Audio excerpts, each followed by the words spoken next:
Alright guys, welcome. Alright, so I've been thinking, what the hell do I want to do today? And what I want to do is I want to watch this big announcement when it's going out on my own time, in my own way, and I want to scribble down notes as I watch it, and then I want to make a YouTube video. Realistically, come on, it's YouTube that I get thousands and thousands and thousands, tens of thousands more views than I will over here. So I want to focus on YouTube for the big announcement.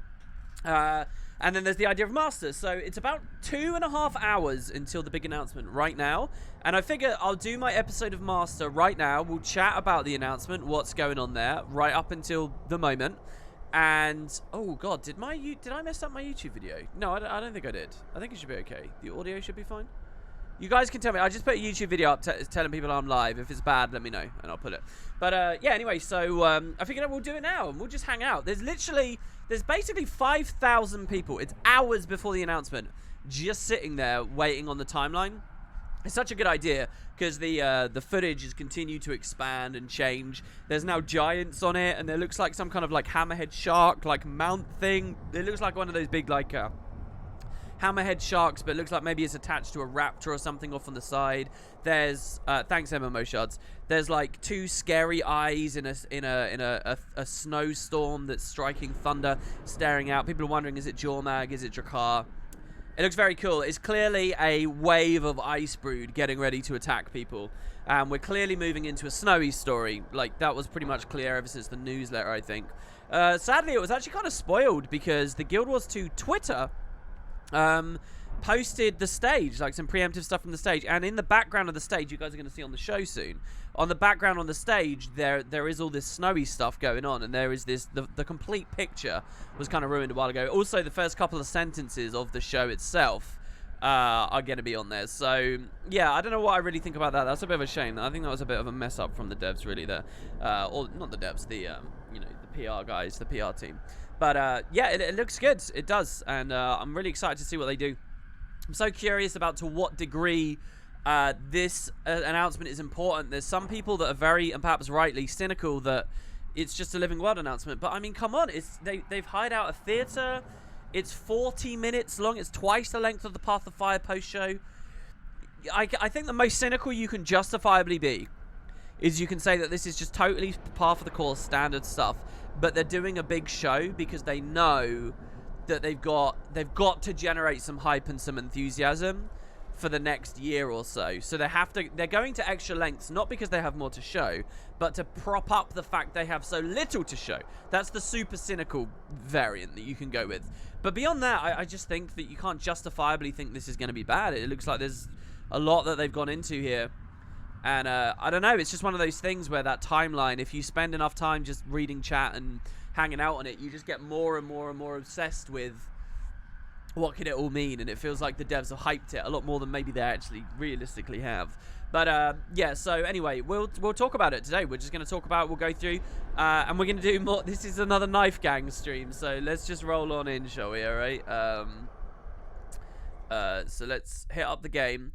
Those out of touch, well, should I tell you all just yet? Well, hold on, let's do our races first, and then I'll show you. I did just get a mail a couple of minutes ago, and it's one of the reasons I was kind of inspired. Well, no, not really. But look, I got a mail a couple of minutes ago, and it's going to benefit the stream really nicely. So someone sent a lovely message, and we'll have a look in a second. Why are mounts in the bottom saying bound and not their price? I don't know. That's just so that user interface there. That's a stream overlay, obviously, that was set up by the very talented show Chalakapic. But I think I said his name right. Is pretty much just pulling from Guild Wars 2 efficiency. So you'd have to ask the efficiency guy why they changed the UI a little bit like that. I guess he's reasoning that once you own it, you don't need to know the price anymore. It's bound. You've got it. That's what bound means, account bound. You own this now. So why would you look at the price? I guess that's what he's thinking, but I don't know, to what degree that's really a big deal. Yeah, sorry, I didn't have the audio on for you guys. It was a little bit loud yesterday, just a little bit, so I'm going to be a little bit more conservative with it today.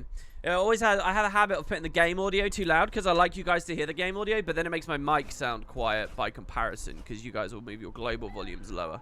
All right, no luck on that one. And then we'll just quickly roll through the other one. I actually haven't done this for a few streams. In fact, have I shown these races since we started the Season 2 stuff? Not too sure. Hey, Ratchy, it's good to see you. Jill says, you know, I think a lot of us called this would be char focused. So the announcement, is it char focused? I don't know, Jules. We've got that impression because of the timeline thing, right? And it opened with a shot of a char in the center of the screen. But look at that horde. Go all tab to the other stream right now. I'm sure you're still on it. That is not just filled with char. There's loads of shit there. There's loads of different races. There's even a giant, which, you know, people have been drawing the Game of Thrones parallels and White Walkers and stuff. I'm pretty confident that the devs would have been inspired by the whole giants in the north in Game of Thrones by that. I'm pretty sure. Oh, we just clipped that one. Sorry to be out of the loop, but what am I hoping to get from these races? Right, I'm getting everything in the game. Everything in the game. Now, there's an ultra rare mini griffin that can drop from these races, and it's instantly account bound. It's so hidden that when you search minis and you type griffin, it doesn't actually appear on the list, okay? The only griffins I got is the grand one, the Winter's Day one, and the spooky one, right? They're just gem store ones, but pretty much. I have all the other griffins apparently, but no, there is a hidden one. There is a hidden griffin. The only way to get it is through these races. So we just try to do a couple every stream, and hopefully one day we'll get lucky. We're on day 95. I've not done it every single day, but I've had at least 80 rolls, 160 if you consider it's doubled, and I've not got lucky yet. I've had some people say that they just got it. You know, what you're going to do is you're going to play the expansion, and then what you're going to do is you'll play the expansion and you'll do all the races once through. I've had people say to me that they've got that many, like, right from just their first initial playthrough, that they never had to try for it. But I've had to try really hard, and we still haven't got it. I think it's a very low chance. MMO Shot says, wow, I saw the Jormag guys. Did I see that? Unless it's updated again. Yeah, I have seen it. They look good. We don't know whether it's Jormag, though. It could be Drakkar, you know? It could be something else altogether. I like the prominence of that, though, because the idea is we definitely do need some kind of villain going forward, right? And it puts him in front and center straight away. Okay, so let's look at our mails. Now, people out of the loop. Currently in the gem store, and it's going to be gone in just a couple of days. And I don't know whether the devs will ever bring these back, because they're that crazy, okay? Currently in the gem store, they're selling these Knife Tail Gang hunting boards. The first one is free, and if any of you want to gift it to my account, that's Barradin3164, you're going to see some insane stuff, because we get crazy value out of these since we've got so much other stuff unlocked. That's what these streams are at the moment. You're about to see I spend 1,000 gold on these, and the more the merrier, pretty much. But here, somebody just sent a gift 13 minutes ago. Hey WP, just wanted to say thank you for all the years of entertainment and information you provided. I've been in college for several years now, and I don't always have as much time to play Guild Wars 2 as I would like, so a lot of the time your videos are my only source of Guild Wars 2 content, so keep up the awesome work. Thanks very much. Whoever this was, you never put your name here. Thanks, man. And a lot of people are in that position, you know. They only know Guild Wars because of me. Like, I'm all the information. That sounds like I'm bragging there. I'm actually dismayed by that fact. But, you know, people, they stop playing, but at least they can keep getting the videos, and I always have the key information out there. So, yeah, don't feel bad about that. A lot of people like that. So, anyway, this guy sent 5 of them. Now, I'm going to buy another 15. So, yeah, yesterday I was like, oh, I'm low on Ectos or whatever. I actually sold a bunch, and I'm up to 1,000 gold again. And we still have some left. We might be able to squeeze another day out. We might be able to squeeze another day out, which is kind of nice. I'm doing this now as well. Another reason I want to do this now is I don't know what they're about to announce. It could be that gems are about to spike. I don't know why, but there's cause for concern there. So I want to get in before this goes up to 900 gold or something again. So 2,400. Is it a Jormag? Is it a Game of Thrones rewrite? That would be pretty funny. And then we're going to buy these. And voila, we've got those. So now we have, in total, 20 unlocks. 20 mounts, 20 whatever. Which is really good. So the question is, where do we want to earn these? And what area of the world? I kind of want to do this map because it's the newest one. But I'm done with this map now. Check it out, guys. Over the past 24 hours, I was playing a bit of WoW Classic. And I was grinding in both games at once. Fantastic. It is possible. And look, War Eternal's now done. I got the Battle of Dragonfall. We are 2 AP away from a chest. So what I'm hoping is with these unlockers, we'll get some Black Lion skins, ding one of those achievements, get a couple of AP, and we'll get this chest here right now. That could be really nice. But yeah, Dragonfall is finished. Dragonfall's finished. All or Nothing is finished. All of Nothing was a completely crazy achievement selection. Start to guide us. Long live the Lich. Bug in the system. Daybreak. Act 1.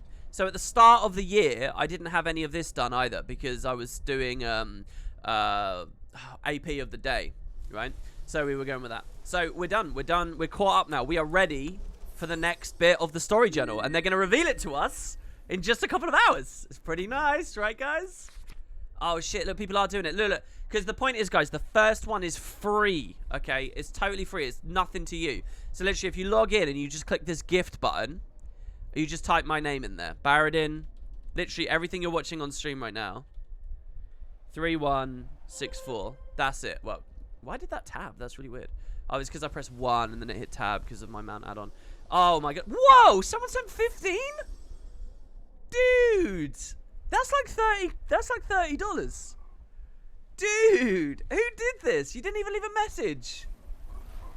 Oh my god, we're going to get some insane value here. Thank you very much. Thank you, thank you. Oh my god, this is the most we've had in one lump. We've got 40 mounts here, potentially. So just so that you guys can see. Oh, I can't show you just yet. I will preview exactly what we can roll with, though. I'll preview it. Wow, the generosity from the community is insane at the moment. So yeah, do we do Dragonfall just because you guys want to stay hyped about like recent and new stuff? Or do we efficiently grind? Let's efficiently grind. Wait. Hear me out. Hear me out. Let's do it in Queensdale, where it all began. Okay? And I don't care if you started as a Char or an Asura or a Sylvari. That's irrelevant, right? It all began here because of the alphas. All right? So we're going to start here, and we're going to think about how far Guild Wars has come. So there's a guy, Half Expansion Mike. I don't know whether he's in my chat right now or he's just in the Guild Wars chat. But he keeps posting... kind of drain the hype out of the room, and you know he's welcome to do that, but he's trying to drain the hype out of the room because he's got this very cynical view as to what they'll be doing with the announcement. And I said to him, well, look, it's 40 minutes, break it down. What do you think they're actually going to do in that 40 minutes? And he seems to think they're going to spend somewhere like 15 minutes, okay, which is like 40% of the show. 15 minutes just talking about Guild Wars 2 and where it's been and what it's done. There's no way they're going to spend all that time. But they probably will open talking about where the game's gone, right? We're 7 years. It's no coincidence we're at the 7th anniversary right now. So I think the devs will talk a bit about how these 7 years have gone and where they want to go with the game in the future. I think the whole idea of the announcement is they're trying to convince us to be interested and enthusiastic about Guild Wars for like another 2 years at least. They want like a year and a half, 2 years for a Living World season to be done. And then an expansion off the back of that. And then they'll probably be looking at moving us over to a new MMO or something. That's what I think. So they're trying to keep us tied over till the next expansion at least. I'm sure that's what they're trying to do. I've taught myself off the topic. So they've got 40 minutes to do that. There's no way they're going to spend quarter of an hour just saying, oh yeah, you know, in 2008 we came up with the idea, and then in 2010 we showed a trailer at Gamescom, and then we did some demos. No, they're not going to do that. They're not going to do that. Holy shit, we're getting some crazy-ass mails right now. Guys, this is insane. Thank you so much. Don't forget, by the way, don't forget, I will chill so hard here. Alt accounts work as well. Just saying. Alt accounts work too. Iceblue says, yeah, it's announcing Season 5 DLC. Costs $40. Again, can I just very sincerely say thank you to everyone who sent these? I don't mean to be dismissive of that. I don't know. All right, let me ask you this, guys. You're going to respond to my question by typing a 1 or a 0 or a 2. Okay, a 1 or a 2. Some of you are going to ironically put zeros there now. But listen, 1 or a 2, I'm going to ask you a question about what you think of the update, and we're going to see what the hive mind believes, okay? You ready, guys? So here's my first question to you. Do you think they will talk about any kind of season pass concept? 1 or 2. Yes for 1, 2 for no. Yes for 1, 2 for no. Yes for 1. A season pass concept. Alright, we got a lot of... It's so split. Look at all the ones. So you guys think... So a season pass idea would be... What exactly? Okay, that would be like part and parcel of... Hey guys, there's no more expansions, so here's a Jesus, a lot of you guys are voting there. Yeah, it'd be like there's no more expansions, so here's how we want to monetize the game, so we're gonna do a season pass or something. I just don't believe it. I don't buy it. I think that's too weird. I think it's too much of a shift for the Guild Wars and the ArenaNet that I know. By the way, triggering Riposting Shadows to give Fury to proc the first Miner to bounce the Carla's Fervor to give me time to use the E. Pretty nice. And keep my might up. I don't know. I just don't buy it. I'm not sure. I don't know whether I'm on board with that. Okay, next. 1 for yes, 2 for no. Do you think they're gonna do 2 dragons? Do you think, let me just ask you this. Do you think Primordus is gonna be involved in any way? Do you think Primordus, clearly something Jormag related is gonna go on. Clearly, alright? So, 1 for yes, 2 for no. Is Primordus gonna be involved? 1 for yes, 2 for no. See, that one's very balanced there. Look at that. There's a lot of 2s. I'm a 2 here as well, personally. I'm a no on this one as well. I think that they should hold Primordus. Maybe it's just because I want them to hold Primordus. But the whole fire versus... Basically, here's the thing, guys. They could do a really cool period of time where it's fire versus ice. It's the 2 Elder Dragons vying for control as they get desperate. And you know, a lot of the other dragons are getting plucked off, so they're getting more greedy, right? It's not that they're angry, the other Elder Dragons are dead. It's just they see more territory to go for. So they start moving, right? Because remember, no matter what dragon we look at next, they've got to have a motivation for it moving and getting up and moving around, right? And having woken up. I wonder almost whether we're going to have, like, episode 1 will be about a new antagonist that reverses what we accomplished in Flashpoint. You know, just before Path of Fire came out, the Flashpoint release, where we sent these dragons to sleep. Both the dragons we're talking about right now. I wonder whether they'll do something like that. And maybe those eyes are that, you know. What was it about Drakar? See, you know, like the Great Destroyer, okay? You know how the Great Destroyer stirred as a general before the dragon itself was awakened? What if those eyes we see on the intro are Drakar's eyes, and the start of this season, or just episode 1, or whatever, is about Drakar waking up his master? Right? Maybe they could go something like that. But anyway, back to my other point. They could do a fire versus ice story, right? And that's very cool. Or they could not do a fire versus ice story. And they could save it. Confirmation you can have 2 Skrit at once there, by the way. And they could save Primordus for being the last dragon to kill. And I want Primordus to be the last one to kill. In the lore, he was the first to wake up. So he potentially has had the most time to feast. He could be the strongest. He's fucking huge, as we saw him. It's just his head in Flashpoint, and the devs can go further with that.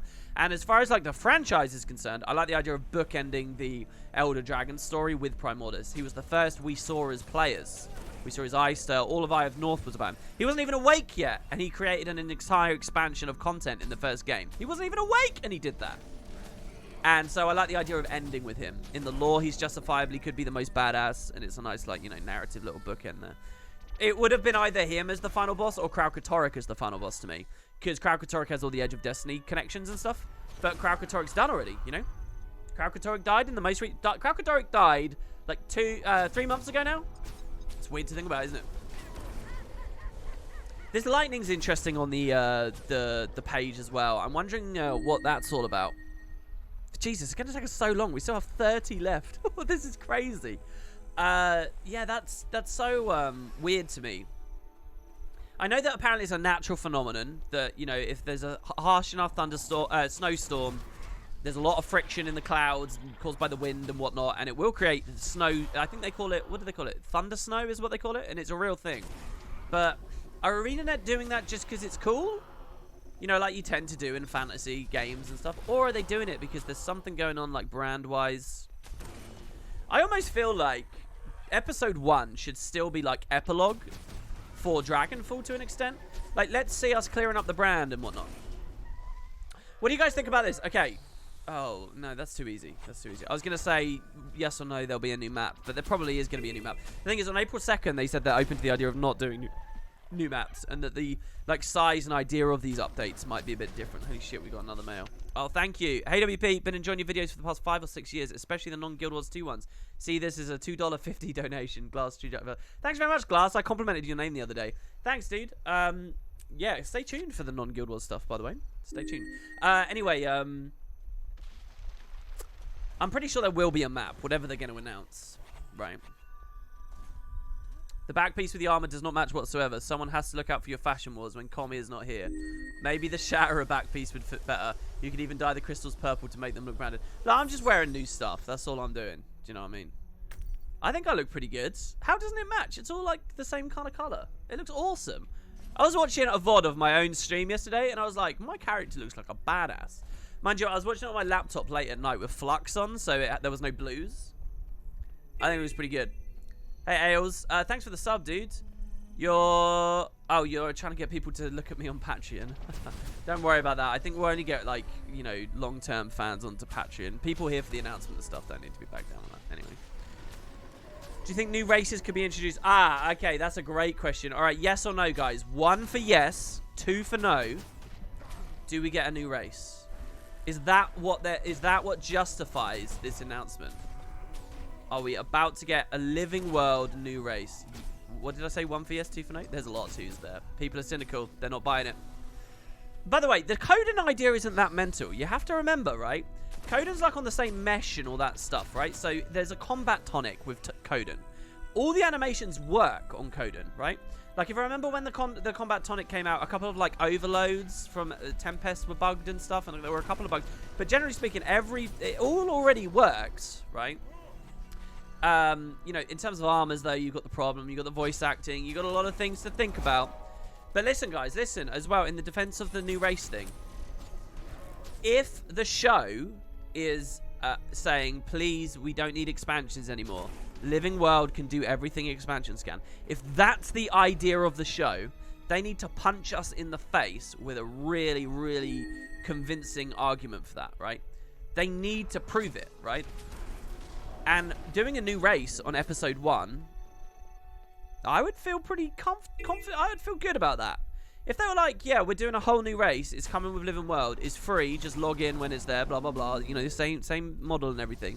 But there's a whole new race you can play now, as long as you own episode 1. That would go a long way to me. If they actually managed to pull it off, that would go a long way. I'd be like, okay, maybe Living World can replace expansions. I kind of sting even saying that out loud. But you get what I'm saying, right? So that's like the precedent that they've got set there. Tengu is a preparation for Cantha. Well, that would be the thing as well, right? Like, I'm pretty sure it would be Coden, wouldn't it? Right? Since this is all snowy and Far Shiver Peaks and stuff like that. If there was a new race on this episode, this announcement was looking at that, it would be Coden. Which is weird, because it would mean it would have gone ahead of Tengu. But yeah, then you could just have Tengu when we go to Cantha. It's so weird, though. I really hate the idea of going to Cantha in Living World. Okay, that's my next question to you then, chat. 1 yes, 2 no. Would you be happy to go to Cantha in Living World? 1 yes, 2 no. I'm a definite 2 on that. I want that in an expansion. I want lots of maps at once, big-ass maps with loads of new assets. There's more 1s in there. Look at the 1s. That's interesting. You 1s might be a minority right now, but you might be the vindicated ones by the end of this show. I don't know. You might be. All right. Here's a very good one. Oh, I can't get to, hold on, someone left me another message. What do you think about the retroactive story implications of a new race, since there was a focus on the races, the alliance, and the pack?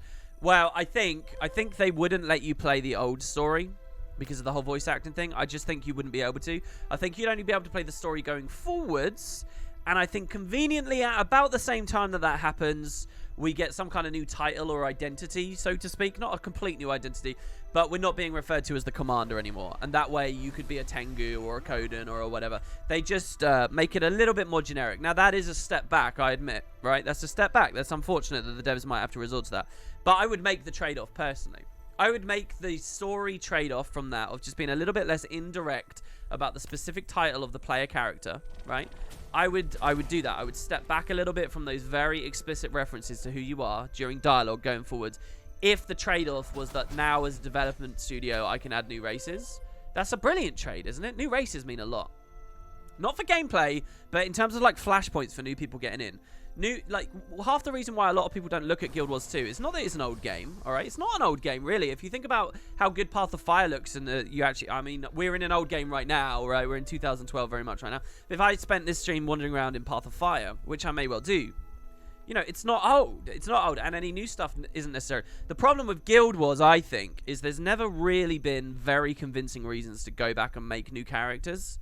Even when the Rev came out, which was the closest they ever came, it was, you know, with level 80 boosts and tomes everywhere, and it didn't have its own story or any it didn't come with a content package. So people just wanted the profession, so they just leveled it really quickly and took it off into the jungle. That was it. So Rev didn't really provide that flashpoint in the way that a new race would, because as a new race, I mean, I'm hoping you get a city, a leveling zone, and story. And now you're not going to level 80 Tome through that, or a lot of people won't when they otherwise would, because you're like, okay, why am I playing Kodan? Well, for the connection with the character now and the story and stuff, or why am I playing Tengu or whatever. So I think that they're very meaningful, because then I can say to my casual IRL friends, right, and family, I can say, hey, do you want to play this MMO with me? They just added a new race. I'm going to make a new character. Do you want to make one? You know, that means something. I very much believe in it.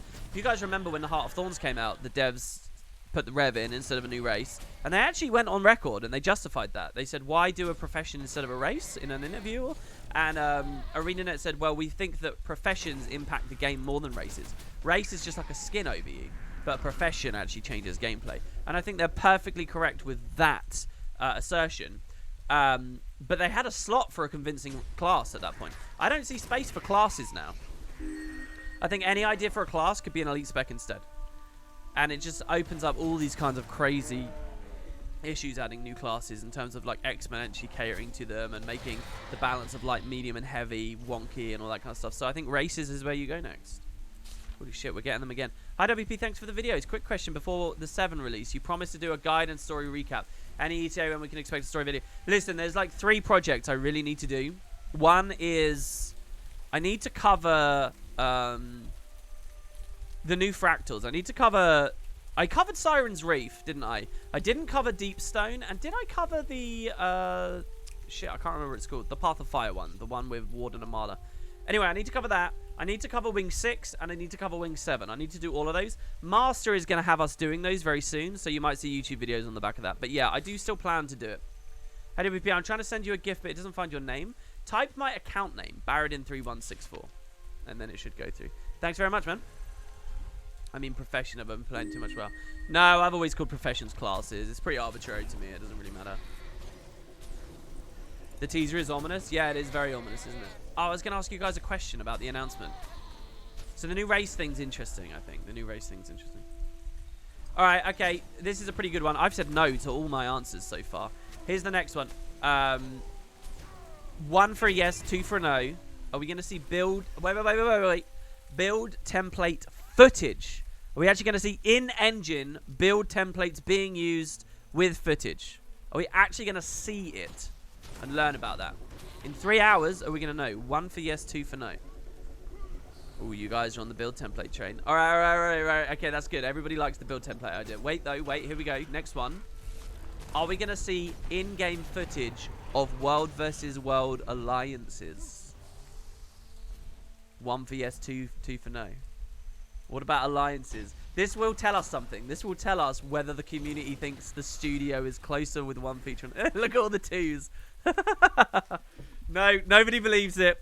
Alliance is not going to be a part of this this big announcement. 2, but you think they will talk about it.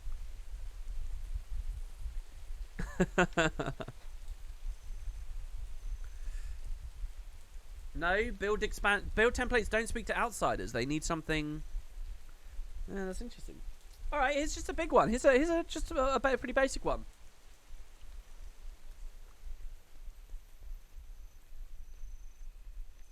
Is Guild Wars 2 ever going to get another expansion? 1 for yes, 2 for no. Wait. Is the show going to answer that question? Is the show going to answer that question? But remember, this isn't what you hope. This is what the reading of the wind. There's a lot of 2s in there. It's scary, isn't it? Look, all those 2s. That's scary. By the way, just for a second, for anyone who's wondering what the hell we're doing, there's an item on the gem store which you guys have been lovingly giving to me here, and we pop it and we get this buff on us. You see this thing? It says Bonded Hunter. I've got 25 stacks of it. While I have this Bonded Hunter, anything I kill, all right, has a chance for a Skrit to run out and try and loot it.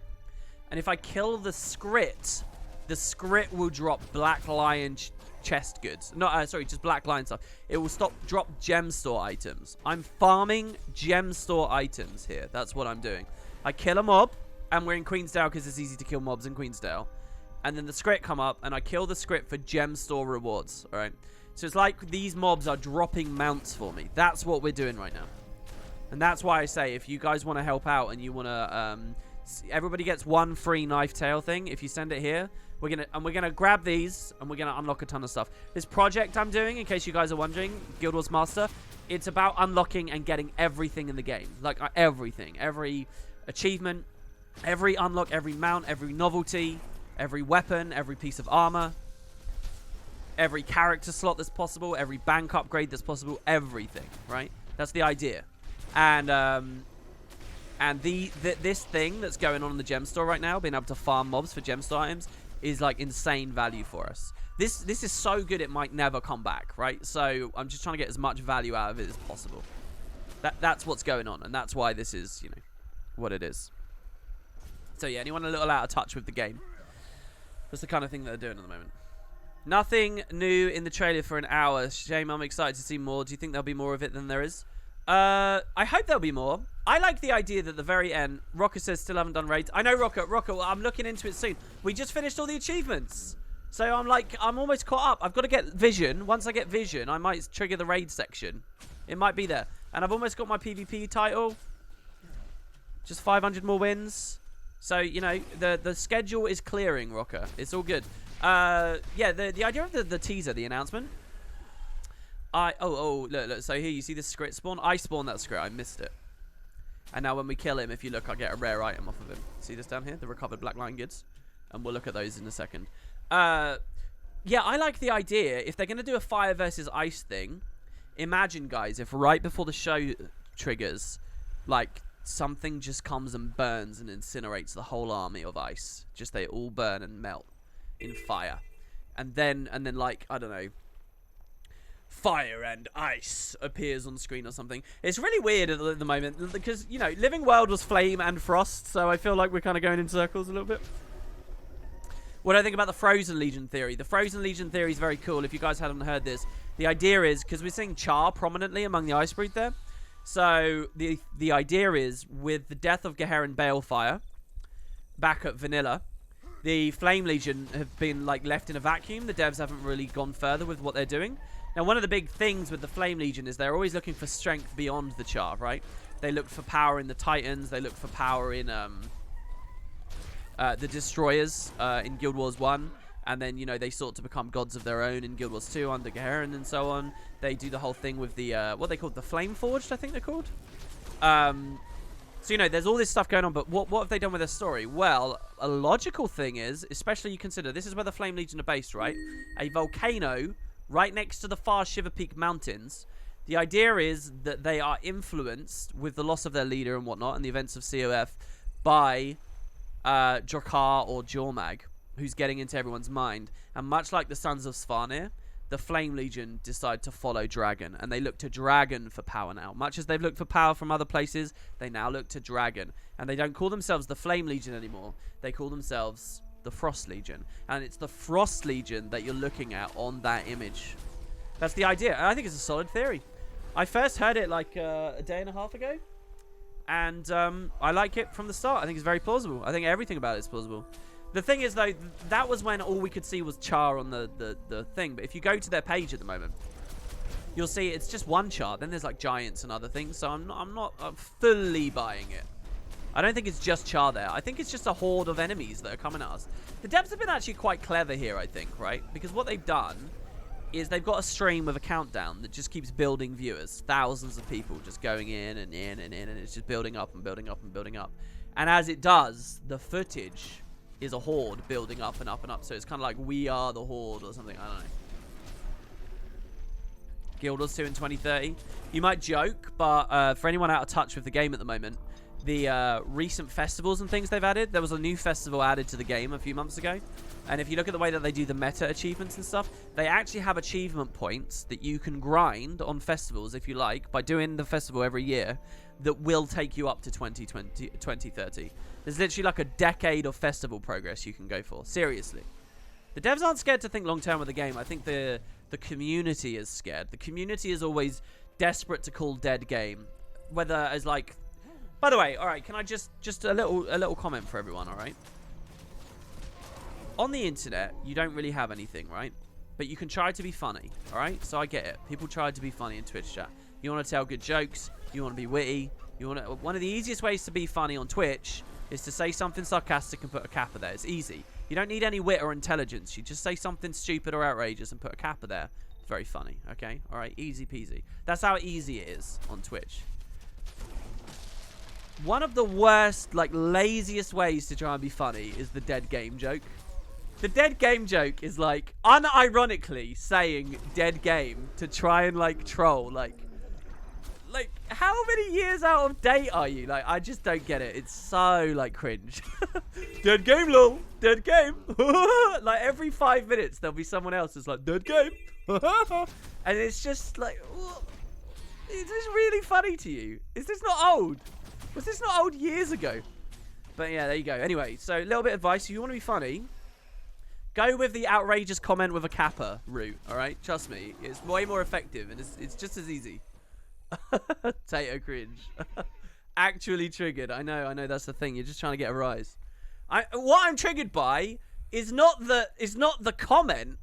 It's the arrogance in thinking the comment has any meaning. That's what triggers me, all right? I'm sure people don't care. They're just looking for a rise, right? But that's what triggers me. The fact someone actually thinks that it's like, in any realm, an interesting or like, ooh, oh my god, he said dead game. That's so bad. He said dead game. Like, anyone thinks that. It's insane. But people, like, it's just how stupid you have to be to even go with that comment. That triggers me. And that thus, therefore, I guess, justifies the saying dead game somehow. I don't know.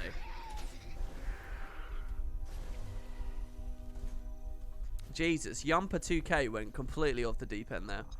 What's my opinion on the Chronomancer IP nerf? It's literally unplayable in World vs. World. Really sad. So you're talking about Illusory Persona and you don't get a free shout-out when you trigger it?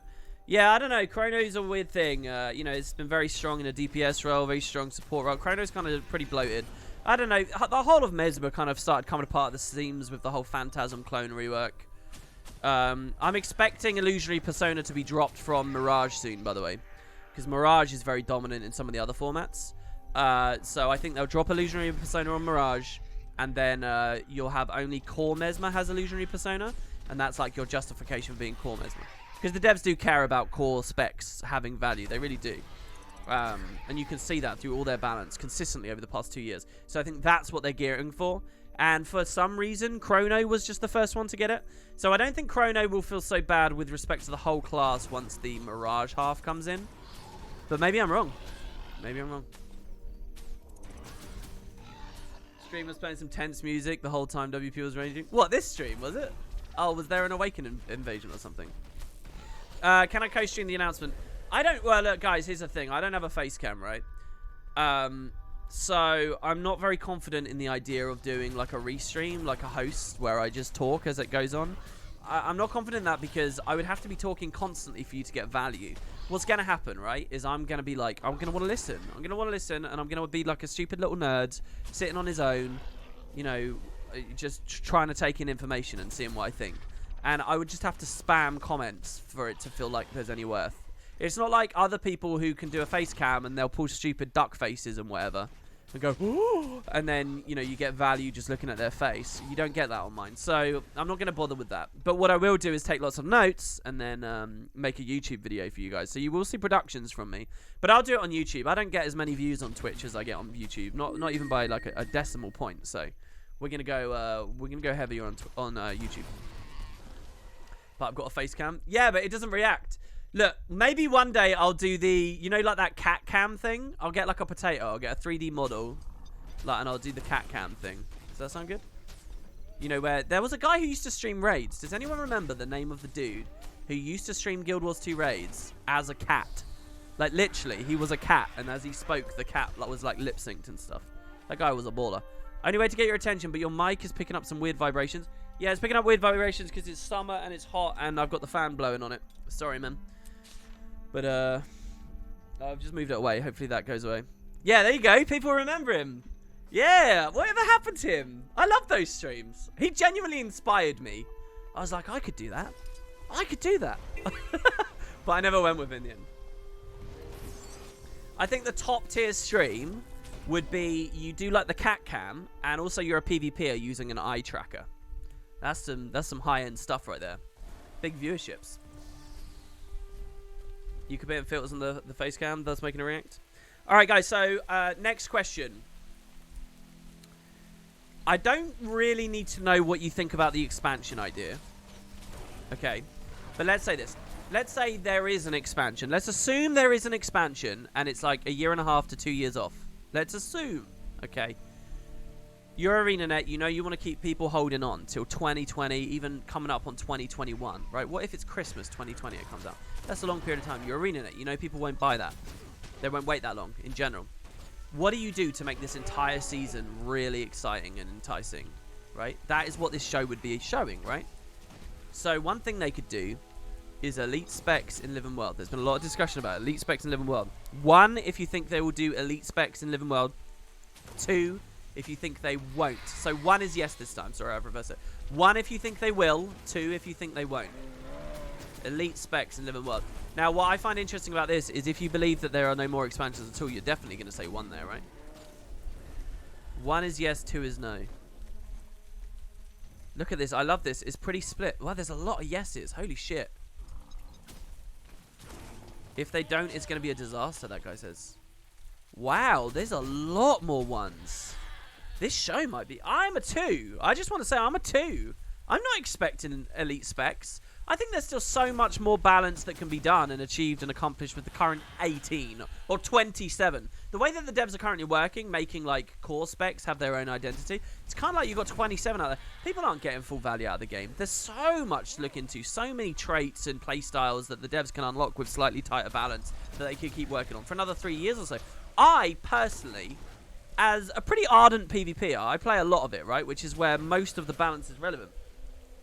I don't think that we need new elite specs yet. I really don't. And I play this game all the time. It's not like I'm, you know, bored of it or whatever. Cause there's always something new to be enticed for me. And like, you look at the preparations update with the Thief, right? Like, they added a whole new selection of utility skills there that was on elite specialization level of flavor. If you guys haven't seen it, they're like these really beautiful animations. I did a video on it last week. You can check that out on my YouTube channel. They're so good. I think the devs could go on like that. I really do for another 1.5 to 2 years. I really do before we get the next batch. I'm actually concerned about another batch coming in super soon because I just think it's going to throw balance all over the place again. But I look at you guys now in chat. There's a lot of ones there. A lot of you guys think that it might actually happen. Oof, that could be a misfire from the devs then. If they don't do it. My natural instinct is to arrogantly believe that what I think is that what they'll do, right? Obviously. We all live in our own little world and we think, well, this makes the most sense. That's what the devs will do. So I arrogantly believe that because I don't value the idea of elite specs coming this soon, that ArenaNet don't value it coming this soon, then it won't be in the thing. And now, because now I seem to see a lot of people really want those. It's interesting. I know that people want them, but I just don't know whether the timing is necessary. That's what I think. It's crazy, actually. I kind of put a new race higher and less volatile for the game in a weird way than a new elite specialization. But that's interesting. All right, in the world that they do announce, in just a couple of hours, we might be seeing it. You might be looking at new elite spec icons. Think about that shit, right?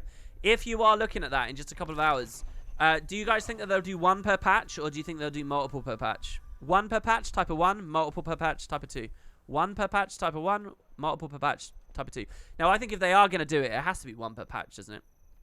1 per patch could actually be really good because it means that they can very incrementally balance. Like, they dump it in, you see how it ripples through metas across various areas of the game, they refine it and tune it. Next patch, there's another one. So, like, this is the patch for the Warrior. This is the patch for the Ranger. See, and if they did 1 per patch, hear me out, I think they could do a 9-episode season where the episodes themselves are smaller than the Season 4 ones we just had, okay? There were 6 episodes in Season 4, but they were massive. I'm thinking, based on what they said on April 2nd, where they were going to be a little bit faster and looser with the patches, they're a bit faster and looser. The patches are a little bit small, slightly more regular. 18 months, 9 patches, 1 patch roughly every 2 months of varying sizes, 1 patch every 2 months. That's better than the current cadence we're on. You end up with 9 patches across the whole season. 9 patches divides perfectly into 1 elite specialization per patch. So every patch is just a different person. And, you know, big middle finger to you if you're the engineer and the engineer's the last one or something, right? But, you know, if it's not your class, I think that could be kind of nice because it would encourage people to multi-class more as well, you know. If all you do is play Warrior, you're doing it wrong. You're not playing Guild Wars 2 right. Guild Wars 2 is so easy to like multi-class, and everything's account bound, and there's tomes everywhere. If you're only playing one class, you're doing it wrong. You don't understand the game deeply enough. You could play other stuff. And I think if they did one per patch, you would be in this kind of situation where someone's like, for fuck's sake, it's not my elite specialization this release. But this one looks kind of cool, I guess. Fine, I'll play a Mesmer this patch, right? And then boom, they learn Mesmer, and maybe they realize that they actually like that class more or whatever. You know, that's the dream. So I think there's a lot of value in one per patch. The counter argument is people are just too ragey and insecure and impatient, and they would be too sad to see that it's not their patch. I guess the other one, if they're going to do multiple patch, it would be like one of each armor class per patch. But even then, you're just talking about 3 releases, and you've dumped an entire 9 out. 3 releases? And then what's people's incentive to keep playing Living World? Either way, no matter how they bundle them, unless they're going to start spamming elite specs hardcore, which is just not going to happen, right? Either way, someone's going to get the shit end of the stick, right?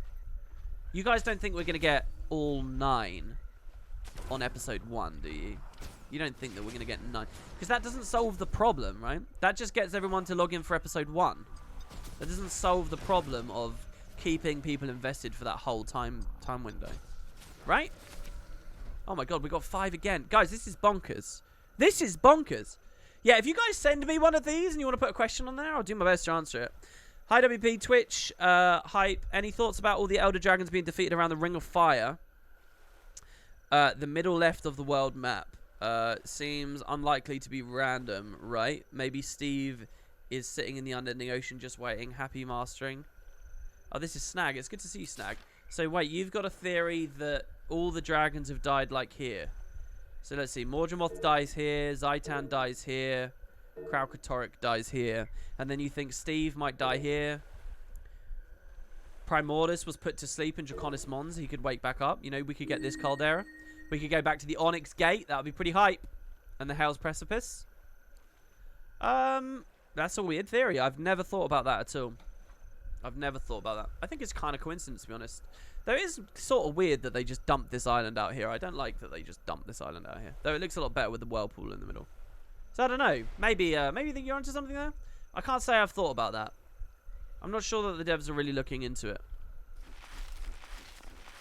Jesus Christ. You guys are insane. I've got to get 25 more script here. This is a weird stream because it looks like such a newbie stream. It's just like killing shit in Queensdale. But it's really good. We're getting Shortbow Master as well, by the way. What if they do 6 episodes with each episode getting different tiers of the specs, i.e. Unlock, Adept, Master, Grandmaster? Oh, wow. That's weird. You're talking about the training wheel then. I'm not sure about that. I don't think that they could do like episode 1 you can go up to here, episode 2, because people are going to have incomplete specs. Maybe on episode 1 you get the top row of traits, and then on episode 2 you get the middle row, and then on episode 3 you get the bottom row. Maybe you're like thinking really outside the box there. That's ultra incremental. I don't think they could put it out without a full Grandmaster path though. And at least, well, maybe you could get away with not having all the utilities because you just complement with core utilities. So maybe?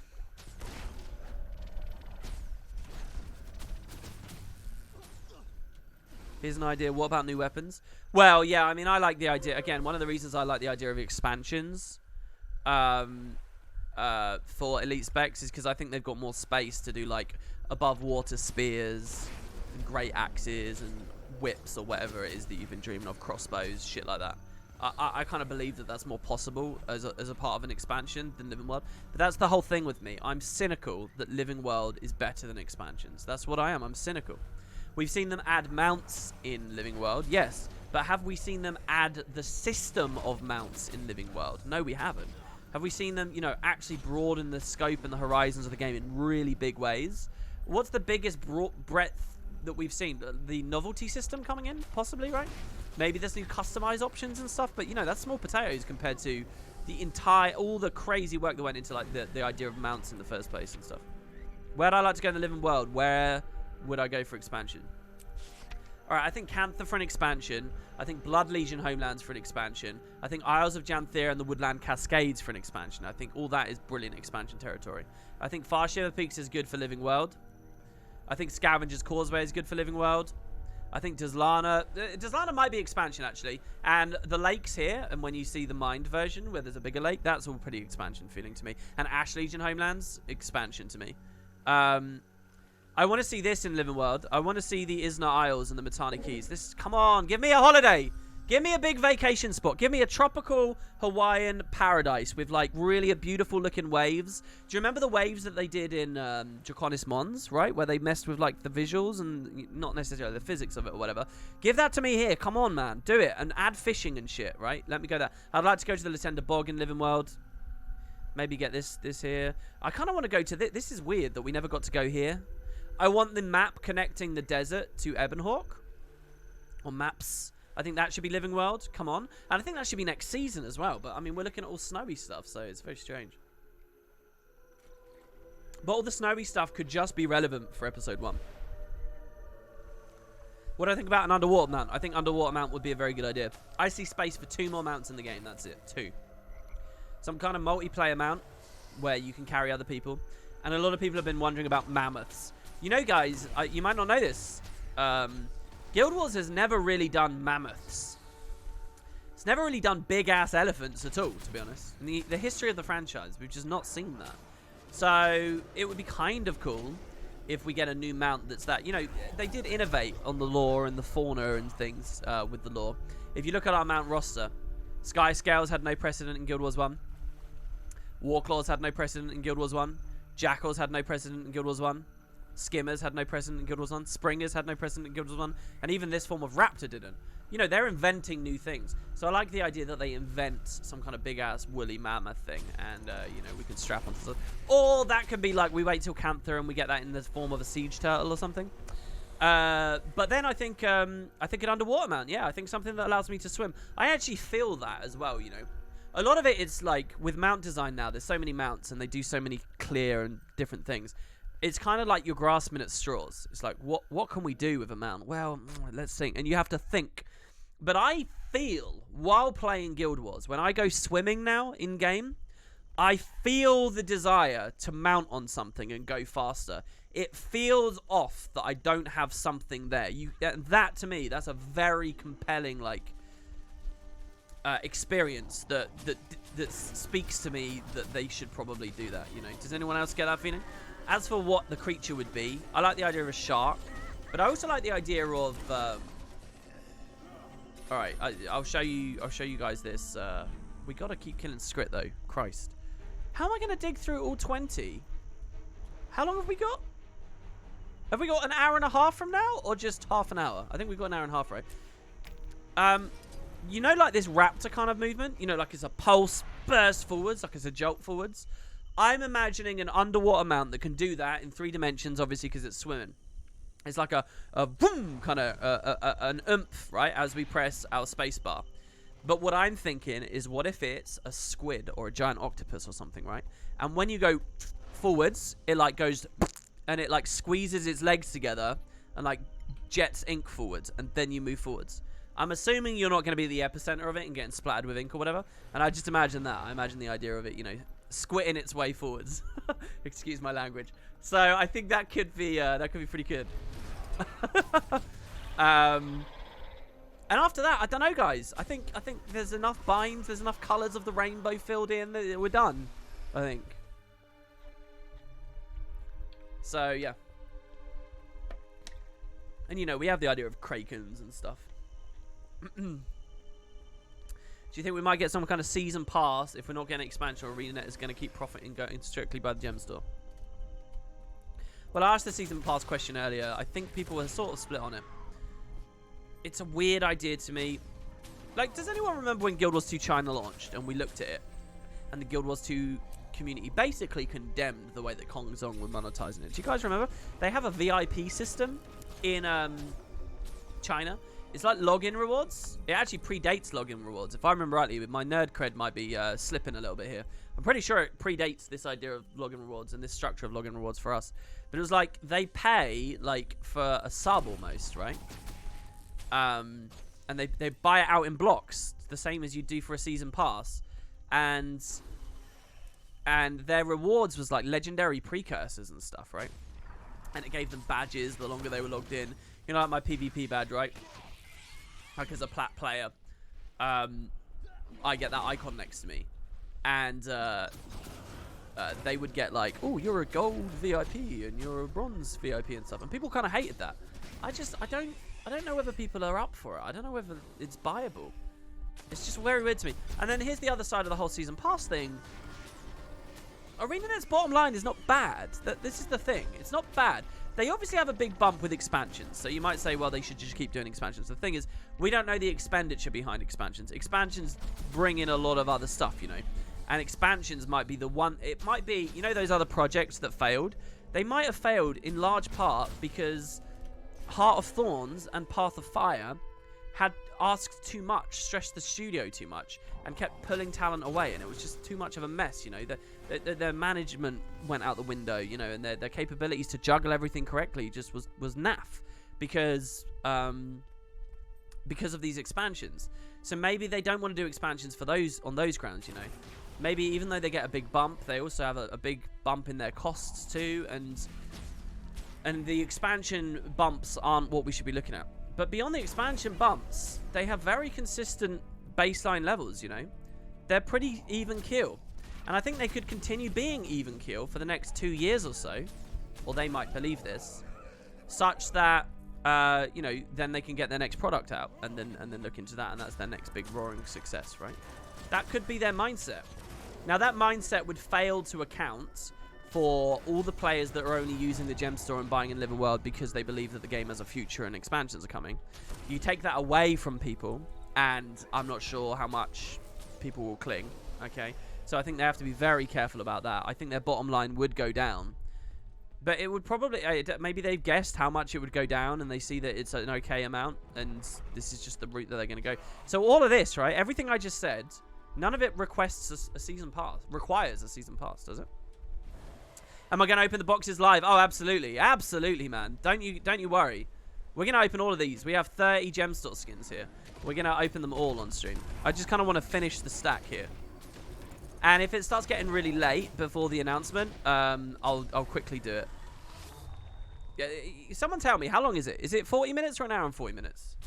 I think it's an hour, right? I haven't been live that long.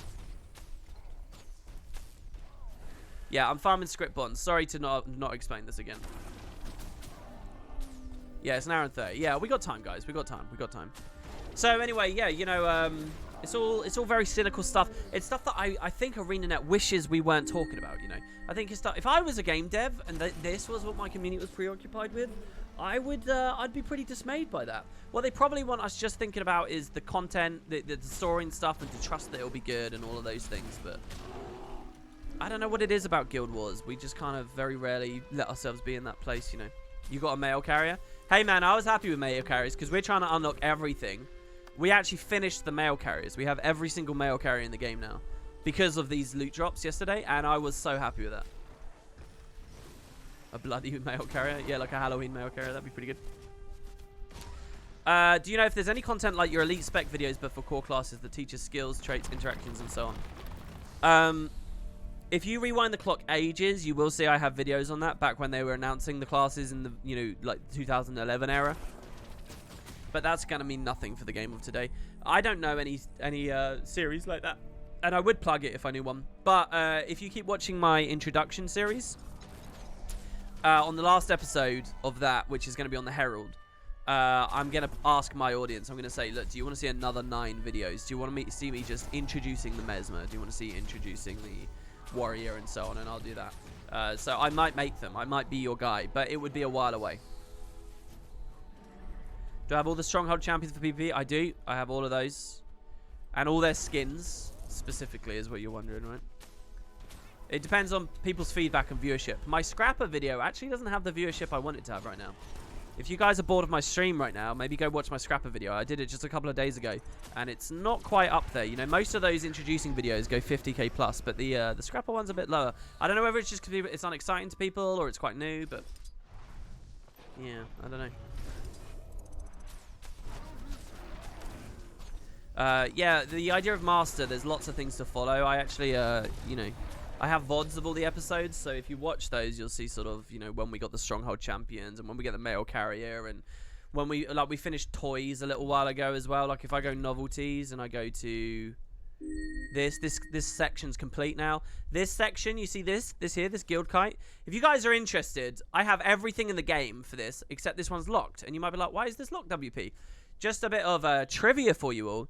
This is a completely unobtainable skin. It is impossible to get this. This was a kite that you could buy from a vendor by trading in 3 other kites years ago.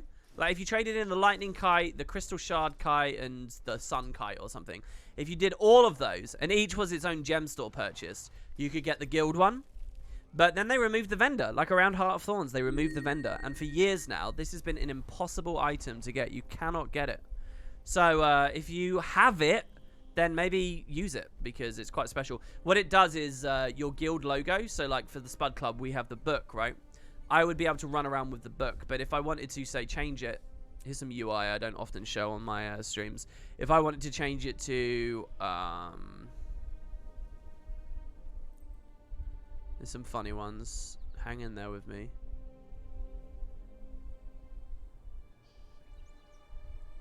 This makes me think of Halo, scrolling through these. I don't know, I can't see it. Anyway, there's like beavers and stuff, right? You can have a big beaver. There you go, there's a beaver. You could like have a big pink beaver, yeah? Everybody likes a pink beaver. And you could put it on top of the kite and run around. You could do stuff like that. That is if you own your own guild or you have permissions to change that stuff. So, yeah, it's a cool kite, but it's impossible to get. I was thinking of going to support to talk to them about it, but I don't know whether that's really the right way to go. It's totally PG-13. I don't know what you're talking about, Rav. I don't know what you're talking about, man. Holy shit, dude. Dude, we're not going to get through these in time. This is crazy. Long time patching, but only recently started lurking on your Twitch. I really enjoyed your comparison, the new areas between Guild Wars 1 and 2. Hopefully we'll get something similar for the new maps. Dude, yeah, I mean, they were really good with that on this recent season. 15, I don't even know what to say. I don't, honestly, thanks so much. I don't deserve this. This is nuts. Yeah, I like the Jahai Bluffs release. I don't know how many of you guys in chat really looked when Jahai Bluffs came out, but Jahai Bluffs was awesome. Like, they had all the old resurrection shrines and stuff around. Everything was mapped out perfectly. It was very, very, very well done in terms of, like, being a Guild Wars 1 player that looks at Guild Wars 2. That was one of those things that made me think I'm really ready for Cantha, you know, from the devs these days. If they did Cantha, they could, like, have that attention to detail. It'd be so good.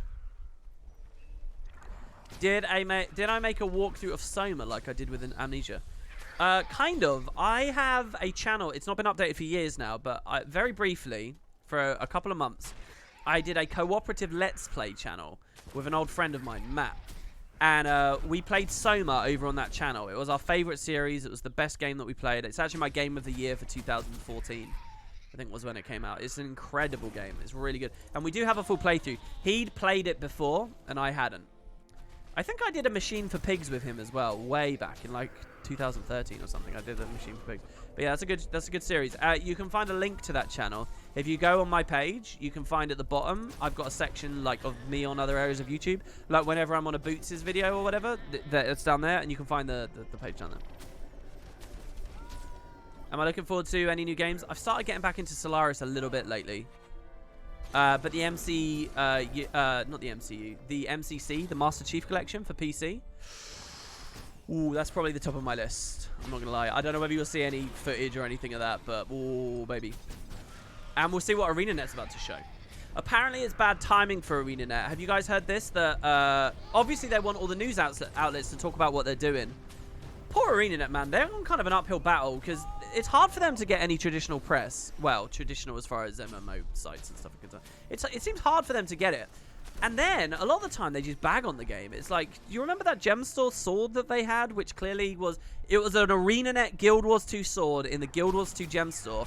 But it was clearly like a copy-paste of concept art from some other MMO. So there was like a Reddit thread about that, right? And like, oh, is this okay, blah, blah, blah. And I'm not actually discussing the particulars of that situation. Maybe you're outraged by that. Maybe you're not. I don't really care. But that's the kind of shit that the news sites cover. I turned on my phone one evening, very recently, and it had front and center a news post about Guild Wars 2. I was like, whoa, Guild Wars 2? And yet it's just bullshit like that. That's what gets covered. So poor Arena, they kind of struggle with that stuff. And anyway, this announcement that we're going to see in about an hour, people are saying it's going to get overshadowed because isn't Cyberpunk about to do your CD Projekt? Aren't they going to do an announcement tomorrow? So it will just kind of get drowned, right? I don't know. I think ArenaNet picked a good time as far as WoW Classic is concerned, though. Because people are fickle, right? They'll play, they'll get into it for a couple of days, remember that it's grindy, have their dose of nostalgia done, and then they're like, all right, what do we do now? Boom, there's ArenaNet with this announcement in a couple of hours. There it is. To grab them back. So I think they got good time in there, but yeah, not too good otherwise. Oh, it's today for Cyberpunk. Yeah, like, fuck, man. It's today. I guess if you're fans of both, then yeah, it's a pretty good day, right? You don't give a shit about Cyberpunk compared to Guild Wars 2, but yeah, that'll be a problem. Yeah, I mean, Cyberpunk is just like, is an industry of its own, you know, or the CD Projekt. They are like the game devs to be fans of for average nerds at the moment. So it's pretty hard for Arena. There you go. Alexius Y says this is a good day. I'm glad you think so. I still have 30 more. Should we do an opening? Let's do an opening because this is a bit nuts. Let's pause 1 second. Do you guys want to see some skins? Do you guys want to see some insane value? You get warning. You're gonna get pretty tilted by this and jealous if you're predisposed to that.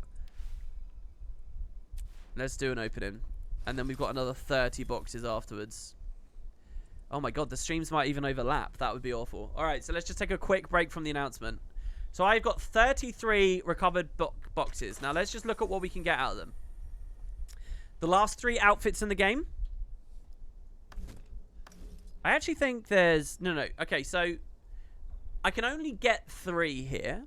There are some other ones that aren't in the loot table, and I'll get from like Black Lion keys or something. So there are a couple in the middle ground, but 3 more outfits and we're done. So there's however many mounts. These are all the mounts I have left. I just want to say, when I started this week, I had basically no mounts. Look at all the mounts I've got now. So anyway, we want to finish these off. Is that 30? 1, 2, 3, 4, 5, 6, 7. 7, 14, 21, 28, 29, 30. Yeah. If we get a mount on every drop, we've got all the mounts. A couple of Black Lion weapons. And then these dies. Now, these dies are worth hundreds of gold. Okay? So that's what we can possibly get. You ready? Every single one of those dies is like 100 gold plus. Let's do it.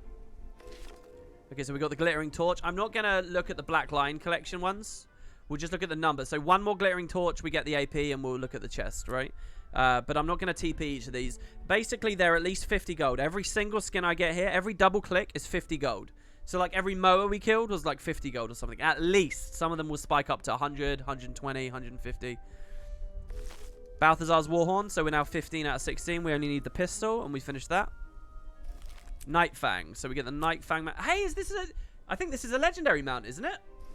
Or, you know, like a super expensive. Isn't this a 2,000 gem mount? It is. This is the crazy... This is such a gross mount. So, this is like if you wanted to fly around on a cat, right? Yeah, this is a 2k gems. So we just got 2k gems there. Someone sent me a free hunting board and I got 2k gems. That's crazy shit, man. That's insane. Alright, next. The final Packed Fleet Torch. So we get 1 AP, 7 tickets. Done. Packed Fleet are complete. Awesome. Next. The Exalted Sky Sentry. Let's turn these on as well. So we get, this is one of the flashier Griffins, definitely. I have the Exalted Gate Guardian already. I got that yesterday. We get this guy. There's the Ley Hunter as well, I guess. Hopefully we'll get later. But there you go. A nice little combo.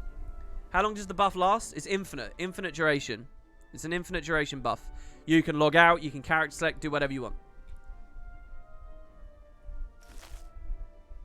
WP making Griffin nerds jealous with the good skins. Yeah, maybe. Alright, we got the Summit Wildhorn. Oh, shit. Is he 2k as well? He doesn't look like a standard mount. He looks 2k. The problem is I already have the Gecko. The Gecko is clearly the best. You can't beat the Gecko. Is he 2k? Jesus. So we just got 4k gems. Holy shit. Okay. All right. Nice. Next. There we go. We get an outfit. Defiant Glass. This one's really new, isn't it? I think. Defiant Glass outfit. Next. Shattered Die. So let's TP that and see what we got here. Shattered Die. Okay, this is one of the cheaper dies. I look like a dick now because I said they were all like 100 gold. This is cheaper, but still. 80 gold for double clicking. That's not bad. The Phoenix Hammer. We got quite a few Phoenix skins left to get. I think the Phoenix set's quite expensive, so I'm right. You got that one in your free one as well, did you, Yumper 2K? Nice, nice, nice. Next, the Ice Flow.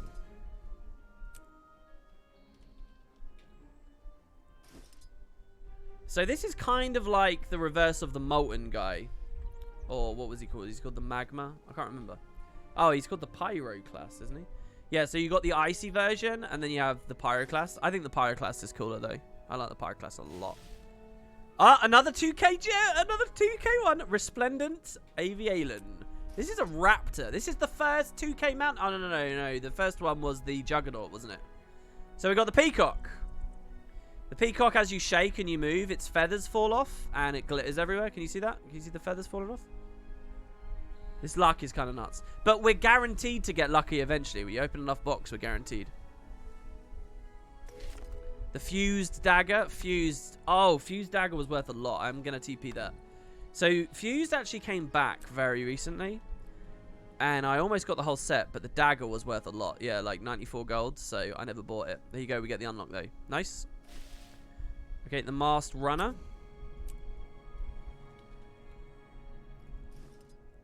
Looking good. There you go. That's it. Another outfit. So there's only one outfit left now. The Noble Count. I'm guessing this is a Halloween outfit. I'm not sure 100%. Can I unlock legendary skins with this item? No. It's largely gem store stuff. Okay. So it's all that annoying crap that you just don't enjoy getting normally. We now have a way to get. Oh, the Dragon Kammer. Now I'm going to have to wiki this.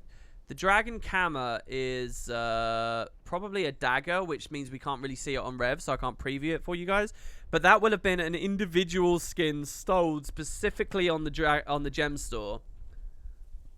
You know, at some point recently. Yeah, it cost 600 gems.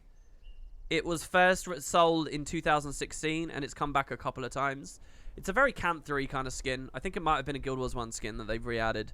But there you go. So we get a dagger. Gallant Rifle, 15 out of 16. Oh, the Natuka Snake Shell. I like Natuka. Just makes me think of Guild Wars 1.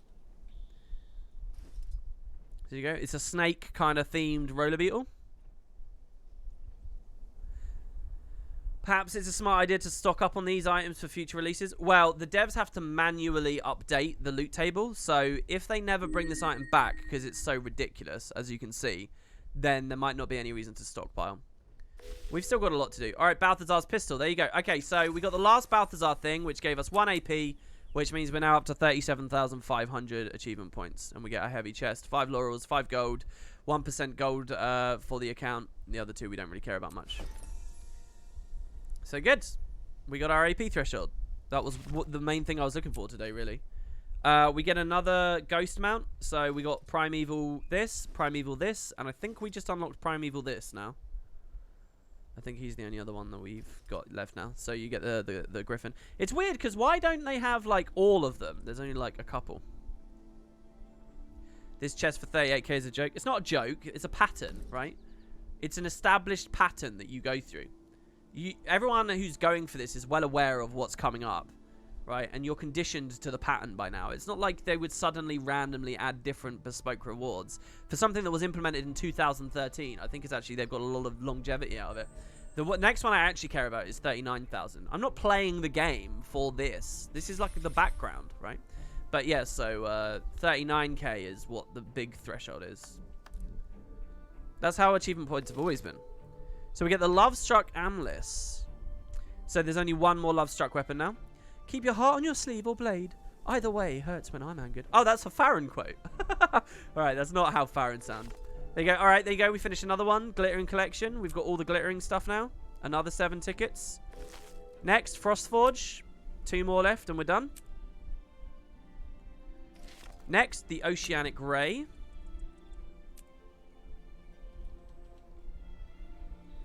So there it is. Oh, I actually really like this. Oh, okay, yeah. Let me ask you guys this as well. Why did we just get deep ocean weapons, everyone? Why did we just get deep ocean weapons? If you guys don't know this, on the recent update, they added a new weapon set to the game. They're ocean oriented. Why? Why would they do that? Something to do with the announcement in a minute? As a distraction? You can use your tickets to get all the black weapons. I already have all the black weapons available for sale right now, I'm afraid. I think, anyway.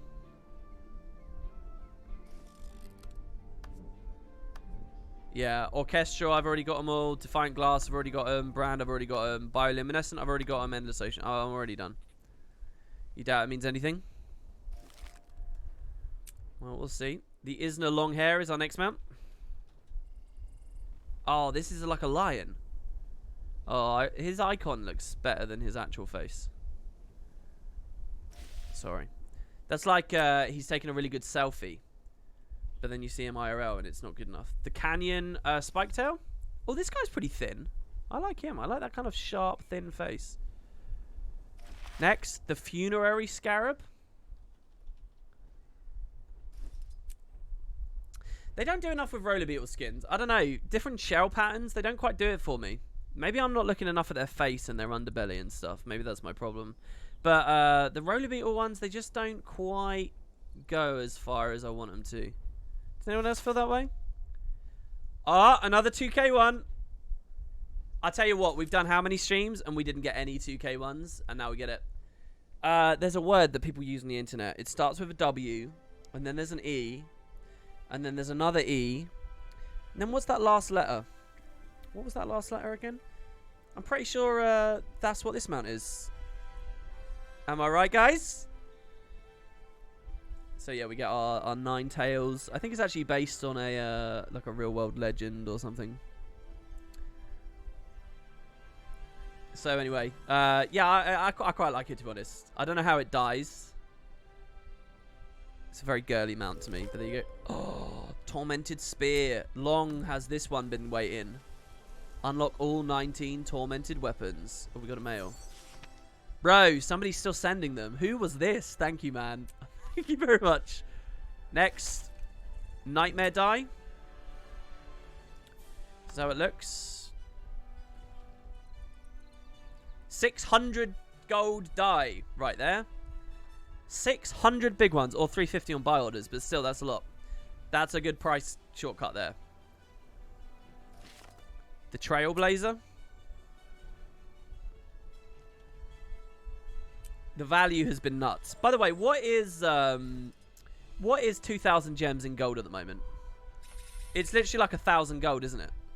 So like across those 3 mounts we've just got, our account value is going through the roof. How am I getting this stuff? Because there's not much left for me to get in the game. There's not much left. So it has to give me something, because it doesn't give you duplicates. So you start rolling in the big stuff. That's the way Guild Wars 2 set up. The Primus Beta. Oh, this guy's cool. I like him. He's like a robotic looking one. But mind you, it's just tattoos across his skin. So that die was about 1,600 gems. Jesus Christ. Yeah, we're going to unlock all of this and then focus on World vs. World. I just got another one. I just got another one. This is another one, isn't it? Now, this one's cool because this one's edgelordy. This one I'm going to use. The Umbral Demon. Look at that fucker. Look at him. Oh, he's cool. Alright, and then the final chest. My game's crashed. Oh, no, there you go. It actually slowed right down. We got the final thing, the Lovestruck Protector. So how many sets of these did we just finish? That die is actually more like 2,400 gems. Oh, sorry, you wanted me to preview one more? Well, don't worry, because we've got more to go through now. We still have 31 boxes, guys. We've got 31 stacks. Okay, look, we got plenty to do before this announcement. I'm ready. I'm ready for new content. I'm going to run out of content. Okay? So ArenaNet had best do some, you know, some big gem store stuff on this next update. Am I right, guys? Am I right? All right, okay, in all seriousness, somebody pick a map for us to get our next 31 boxes. How much does this buff cost? You get one for free. If you haven't logged in recently, your first one's free. You can use it for yourself or you can gift it to me, which is what people have been doing. And I'm extraordinarily thankful for that.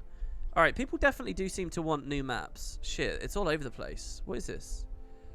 Kaladin, Metrica, Dominion of Winds, we can't go there. Shiver Peaks, Dry Top, Lornar's Pass, Great Lodge, Fireheart Rise, Auric Basin, Kershaw. Are you guys just listing every map in the game? Wow, so this is literally, there's no preference. Any Heart of Thorns map, Silverways, Shiver Peaks. The buff is infinite. That's why I'm just sitting here reading chat instead of getting some hustle on. Will you stream the announcement here with the commentary or stop to stream it? I'm going to stop. I'm going to pass you over to ArenaNet. I'm going to pass you over to them and we're going to enjoy it. WP, do you realize Master's impossible task? Yeah, there's certain elements that are impossible and we're just not going to do those. You can send it. You have 7 alt accounts. Yeah, you can. So here's what you do. Guys, if you want to get in on this, all right?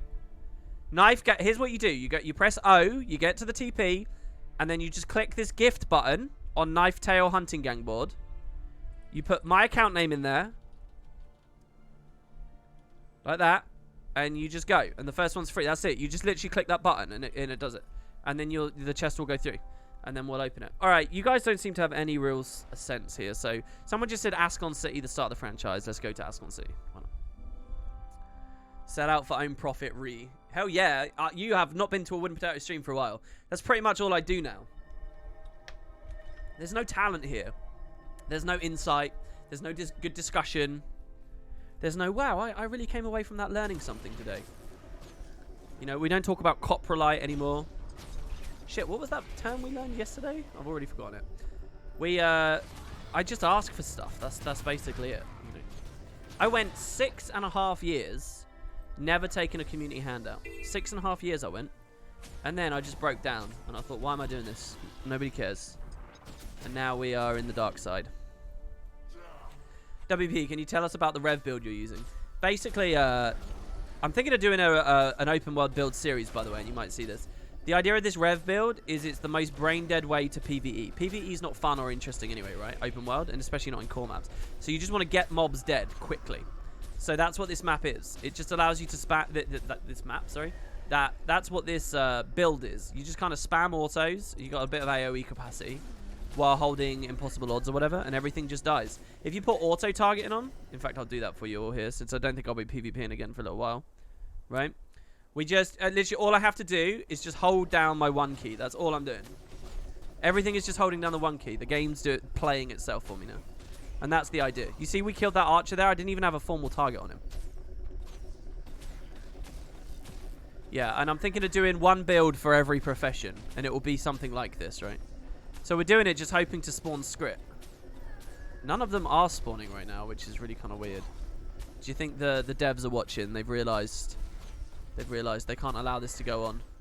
But we just break that wall. That's a weird thing about some of these areas in plains. You don't realize, but there's actual destructible terrain. Pocket Raptors would be good. Yeah, Pocket Raptors probably would be pretty good. Let's go have a look at some Pocket Raptors. Let's do a tour of the previous expansions as we wait on the next one. It's going to be really weird. I don't know whether there's an expansion announcement. Do you guys think? I don't know. I don't think they're going in next pack. EverQuest next? Wait, that's not coming back, is it? I think they had a really good idea on EverQuest next. Oh, yeah, let's look at us thingy as well. Oh, look at this bad boy. Oh, he's died kind of weirdly. But still. I want a demon, I want a version of that for everything. That'd be really nice.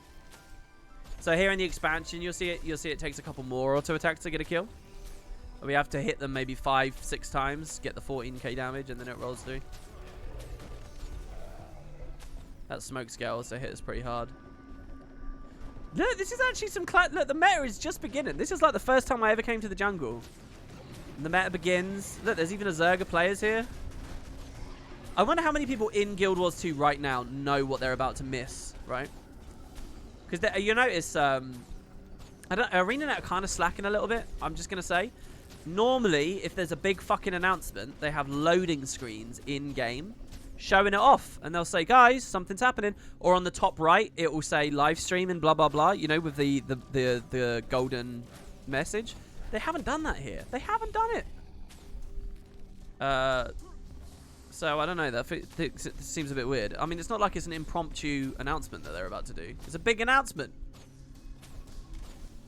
On the Guild Wars 2 live stream, has Jormag's eyes on the screen blinking. Wait. I've seen the eyes already. Are they actually Jormag's? What do you mean? Are you just talking about the eyes behind the thunderstorm? Remember rightly, there should be some pocket raptors down here. We've got some spiders. I've not got a single script. What's going on? We've got to get a lot of kills here. Does anyone have any advice for just a genuinely amazing script farm spot? Because we're going to run out of time. I do want to open these boxes with you guys, but we're going to run out of time. Oh, it's only in Corteria. Right. That's why. They only spawn in Corteria. Yeah, so does anyone just know like a really high mob density place in Core? Yeah, it can't be expansions. We actually learned that lesson before. Let's go. Let's do some mountain stuff, shall we? Let's do Snowden.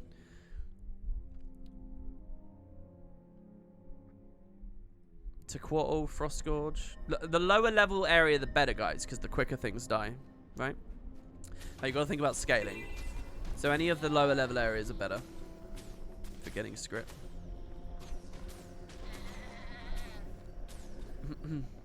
Oh, yeah, centaurs in Harathi. You demand an underwater raid from this new living world. You know what I want for a raid? I just want a raid that interacts with mounts a little bit. Not just like using mounts to get onto boss arenas, right, which is what we currently see, but actually like some kind of capacity for remounting in the middle of a wing.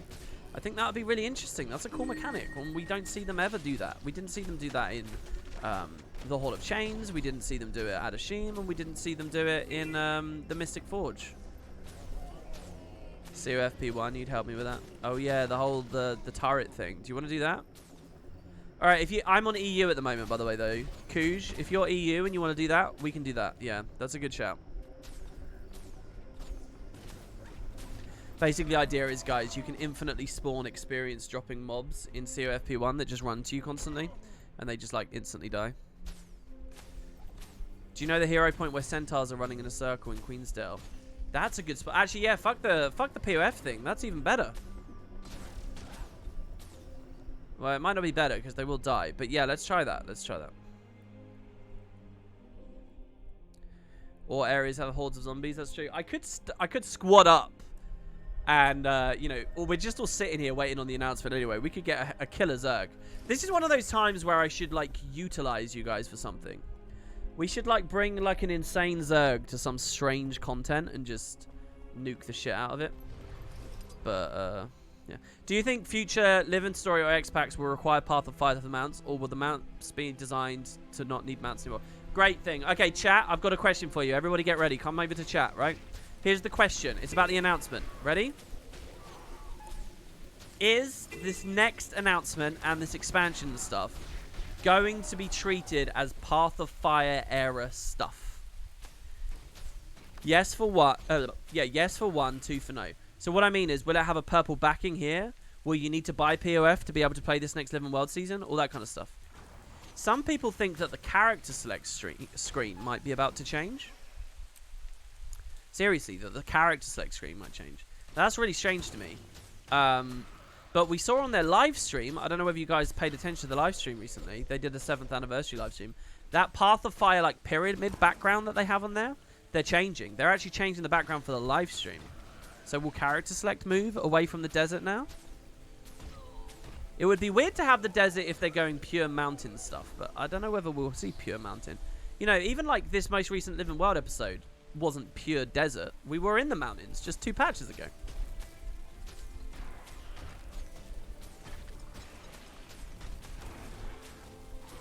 Need script, so many script. I'm just slowly working my way there. Because there's no point walking past these mobs, right? We may as well get the extra value if we can.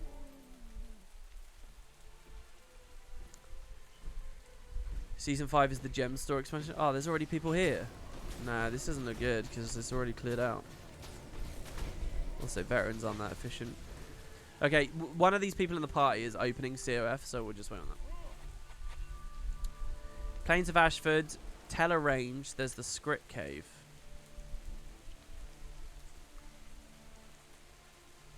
Teller Range.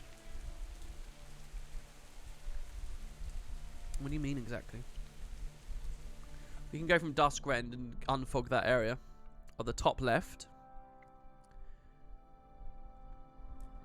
Dredge Dungeon, Kill Farm. Ideka says, what are we doing right now? I've explained that so many times on the stream, I feel like I probably shouldn't again. Hopefully someone can tell you in chat though. They're playing Super Adventure Box music. Is that actually sad music or is it the track Timey's Game? Here's a fun one. Alright, come on. I know you guys are going to be cynical. Alright. But just indulge me. Confirmation of Super Adventure Box World 3. 1 for yes, 2 for no. 1 for yes, 2 for no. Let's see those ones. Are we about to see World 3? 1 for yes, 2 for no. 1? Anyone? Look at all the 2s. Oh, you cynics.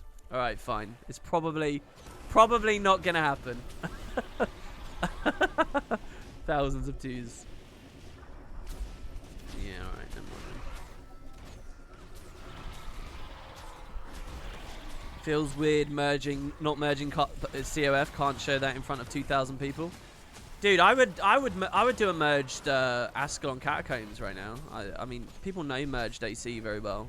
What's so bad about merged COF by comparison? It's Polymock finally being released. Well, see, my instinct to that is to say no, because there's not really much Asura stuff going on here. But it's kind of weird. Do you guys think that it's a bit outmoded to think of Guild Wars content patches as... this 2,000 gem mount doesn't even look that different, by the way. Maybe it's just the way I have it died. Do you guys think it's outmoded to think of them as, like, one race or whatever? Like, we thought of Heart of Thorns as the Sylvari expansion, right? And I think there were a lot of good reasons to believe that. But now we continue, like, operating like that. But was Path of Fire really the human expansion? Was this most recent Living World season, like, any one race? Was it the Char thing because of Kralkatoria? I mean, I don't really sort of... I don't know whether we should think of it along those lines. In which case, if that's outmoded, maybe Polymock could come whenever the fuck the devs wanted to.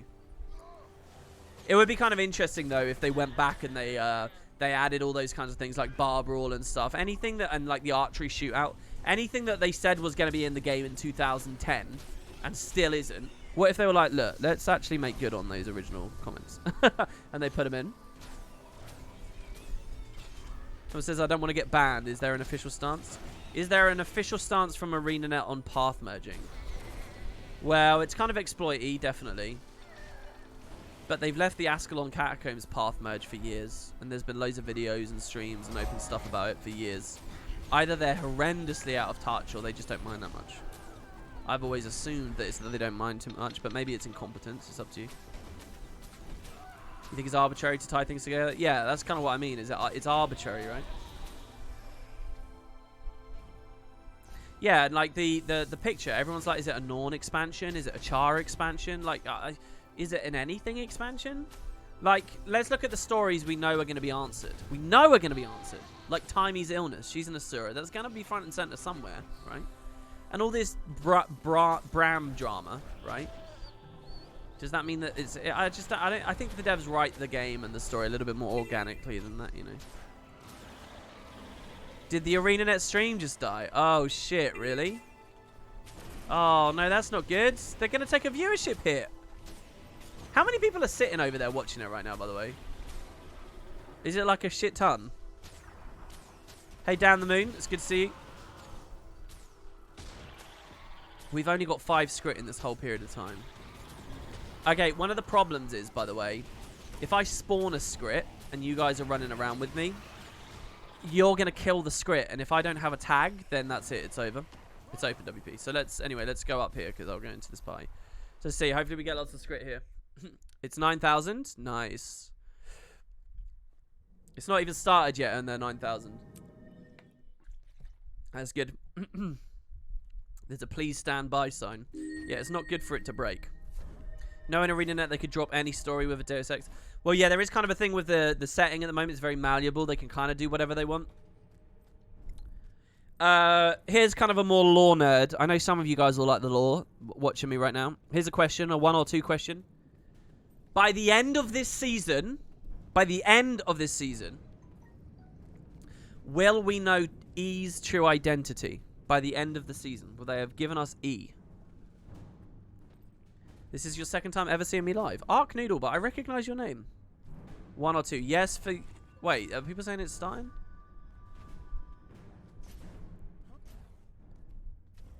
One for yes, 2 for no. You guys don't think they'll do E? Okay, the live stream's back and it's got a new logo now. Alright, good. Well, look, it's an hour, though. That's the last 60 minutes, right? We still got 60 minutes. It's just another timer. It's a different type of timer. They gave us E in the corner patch. She's that weird human fangirl. Oh, you mean our Herald, do you think? I don't know why, but I thought we were in P2 for a second there, by the way. That's kind of weird. They've neglected her. Oh, I don't know. Is this misogyny? I don't want it to be a girl. I don't want E to be a lady. I don't know why.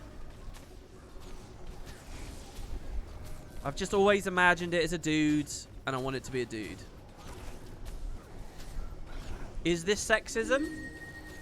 Yes for 1. 2 for no. I think E was written by a writer that's no longer with the company, and current writers have no idea what to do with this character. Yeah, that's irrelevant. No. You do too much of a discredit to them.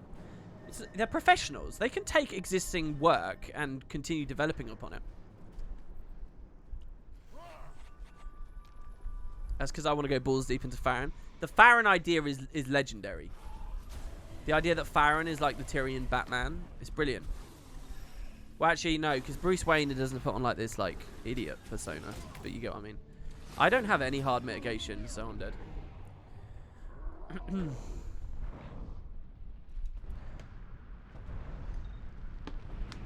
Yeah, WP hates women. Don't clip that.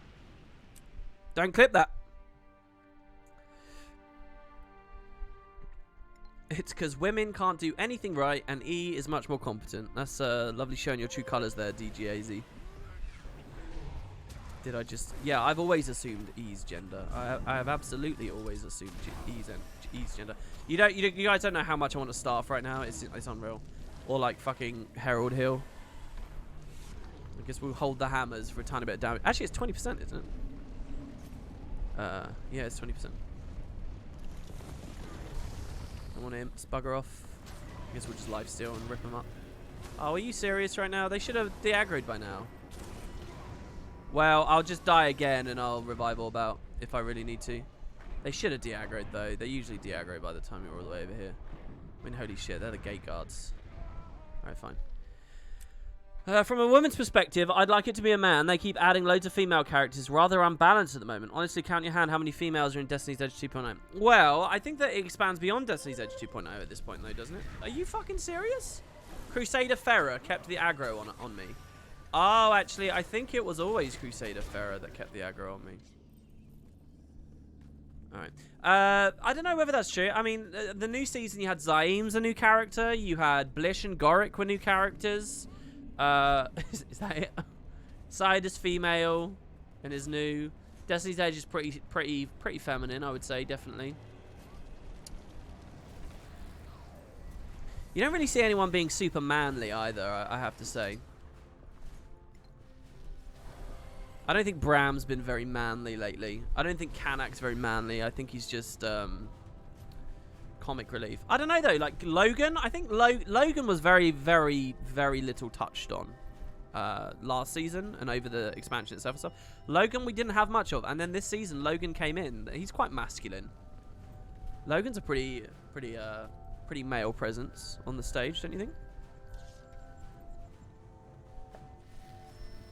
Their viewer count dropped 4,000 when they saw Living World. Look, it's clearly Living World related. I do think, though, I think we're going to get something non-Living World. I do. I think that'd be really nice.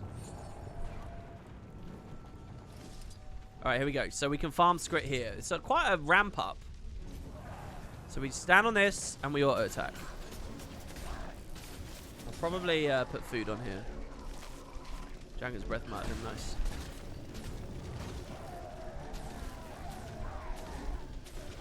There you go. So you see this Knife Gang Terror Runner? It's actually, hammers are going to be really good in this. Better than Impossible Odds because of the cleave. So there you go. The goods should start coming in now. We've already got 2 goods straight away. Perfect. With all of this, we should get it all done in time. It's going to be pretty nice. And Shatter Shot has a really good AoE component on it too. So this is a good build for this. It really is a good build. And I can focus on chat as well. Send me the hunting boards and I'll hunt Skrit for you. Oh, that's a good proposition there, dude. That's a very good proposition. Gonna have to legend swap every now and then, but yeah, not a big deal. Maybe they're just trolling, not making a big fuss and then announce new expansion. I don't know whether ArenaNet's at the liberty to do that. If I was at that studio, I think that the way they handled Path to Fire was actually wrong. I don't know. How do you guys feel about Path to Fire? Let's rewind the clock. Path to Fire. And this is something to really think about right now, okay? When Siren's Landing came out and the season concluded, it was just a couple of weeks before POF. But we didn't know about POF. POF just got dumped on everyone's doorstep. It was like, by the way, expansion. Here's a show, 20 minutes. X-Pac's coming out. Enjoy yourselves. Fuck, I fell. I might go down now. Everyone's focusing on the other pillar, even though I've got an entire horde on me here. Fuck. All I was trying to do was get my Shortbow 4 up, but I'm kind of missing it. And I can't make the jump now. Why can't I not make the jump? There we go. So do you think they'll do something similar here? You know? If I remember as well, with Siren's Landing, wasn't there even some discrepancy as to whether it was the finale? Anyone remember? Tell me in chat. Does anyone remember? I think, yeah, this Shortbow 4 is not landing on me, and I keep screwing up trying to cast it. Gotta pull back. I've got so much aggro on me. The Ellie is just running from podium to podium, spawning more and more and more, and we're not actually keeping up because my pressure's... This is a low pressure build, by the way. It looks high pressure in open world, but it's actually kind of a low pressure build.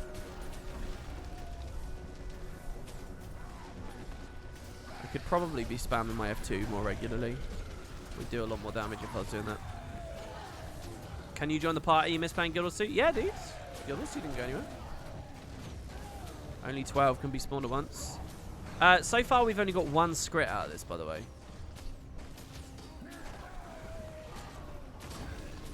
Wait, am I wrong? No, I'm totally wrong. How many did we have coming in? I thought we had 20 coming in. Did we have 30 coming in? No, I'm wrong. I'm an idiot. We're good. Look, we got another one over here. Fuck. I hate 7-shot. I have to think so hard to actually land it. You have to actually aim and trace ahead and stuff.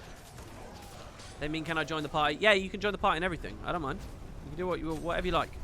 We got slots, you can come. I'm playing on EU at the moment, though. So if you're a North American player, you can't come. So let me ask you this, by the way, guys. 1 or 2. Did you quit work for this? Or quit work? Take the day off? Anyone pull a sickie or take the day off for this? 1 if yes. You don't need to put 2. But how many people we got? 1, 2, 3. A couple of people. I saw ArenaNet tweeted some images of the theatre, of where they're actually doing this. And someone responded to their official tweet saying, oh my god, I should be there, but the announcement was too late, so I can get off or something. Which I thought was really kind of strange. Oh shit, actually, do you know what would be amazing? Is anyone on mobile right now at the theatre? Because just so you guys know, is anyone even listening in Seattle? Because you can go for free, like it's free admission to this theatre.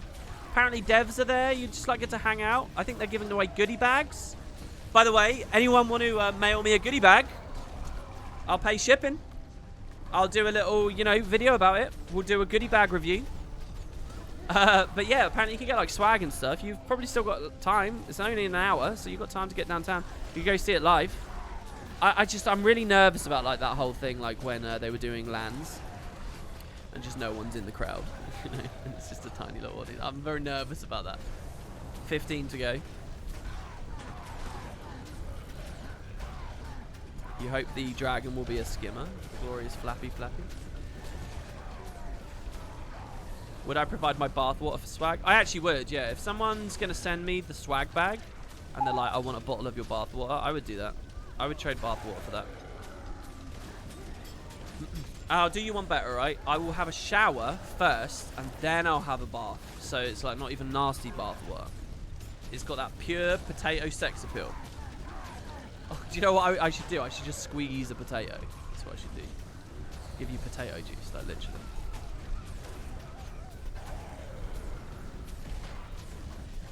I actually want them to be on a little bit higher than 8K right now.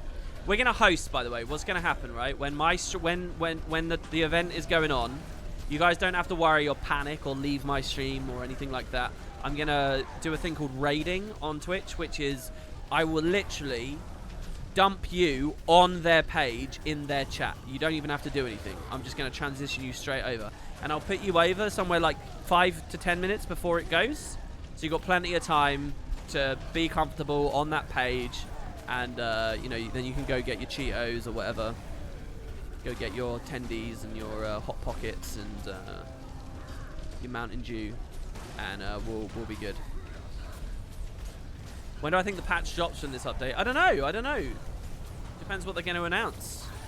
What do you guys think about, like, marketing kind of stuff? Do you think they'll do sales? Do you think we'll have, like, a free-to-play week or something? Because this has got to appeal to... Like, who's this appealing to as well? Do you think that they're just... Only 10 left. This is excellent. 10 more stacks. And nobody's mailing anymore, so we will get there in time. Perma 25 Mike Fury here, though. We just drop, we hit F2, we get it back.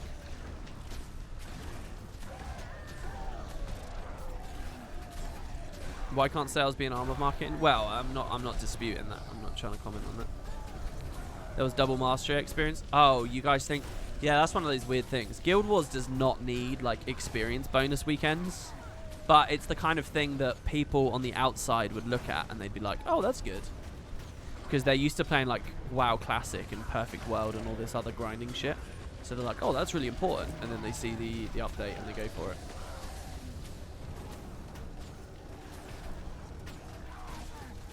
Yeah, the more the merrier. We just had 2 more people come into the dungeon. Because it just stops us getting overpowered. Oh, we're up to 8 more. As long as I can tag that script. I just fell. You always know when I've fallen because I'll get instant stunned. They'll shield bash me straight away. Living World Season 1 for free could be good marketing. Yeah, but Living World Season 1 doesn't exist. It is free. Wait, hold on. If you're a free-to-play account, do you get to trigger the Scarlet's War recap? You must be able to, surely. That's a weird thing. I actually don't know the answer there. Yeah, look, as much as the conspiracy theories are there, I don't know. Do you know what the best we can hope for, guys? To my Season 1 fans out there, to the people who really understand why Guild Wars 2 struggles as a story-based MMO, to those of you who really look at the product, okay, and you're with me on Season 1, to those of you, alright? I respect your enthusiasm and your clarity of mind and your clear thinking that elevates you above everyone else, alright? I'm with you. But I don't think it's going to happen. I think the most we can hope for to the Season 1 crew is that they announce both. That it's a new Living World episode and Season 1 comes, or something crazy like that. But it's just, I just don't think it's going to happen. I think we're stuck with that recap. Maybe till the end of time. I think if it doesn't happen sometime soon, I can't imagine what would ever change about Guild Wars 2 that would mean they end up putting it in any kind of real capacity. I can't imagine. If I was a studio and I was thinking about like getting people off of Guild Wars and moving on, it probably just looks like a dead end because it's like, you know, what's the point kind of thing. I'm going to have to drop down here for this tag. Okay, good. 5 more. Now that I'm actually focusing a little bit more on properly tagging them, it seems to be going even smoother. We'll get Season 1 on April 1st. No, we should get World 3 of SAB on April 1st. What about dual class system? I don't believe in dual class systems. I don't believe in adding new classes for the game. I don't think any of them are tenable. But maybe a dual class thing can work where you sub your elite spec for a specialization of another class. That I could maybe see. I could maybe see being a Devastation, Invocation, Retribution, Revenant / Guard. I could maybe see that. But they can't mix and match elite specs. They can't... So maybe you can sub an elite spec for one core spec of another profession, possibly, and maybe with that you get a bundle of things as well. But it's a lot to look at if that's actually what they're going to go for. There you go. That's another one. Three more boxes. Yeah, the balance would be insane, right? Like Lady Amber well pointed out, the balance would just be nuts. We can use the bombardment, by the way. I know people like this skill. It's just very energy prohibitive. It's probably only good while we're in Shiro. Otherwise, I'd rather just spend the energy on lingering hammers.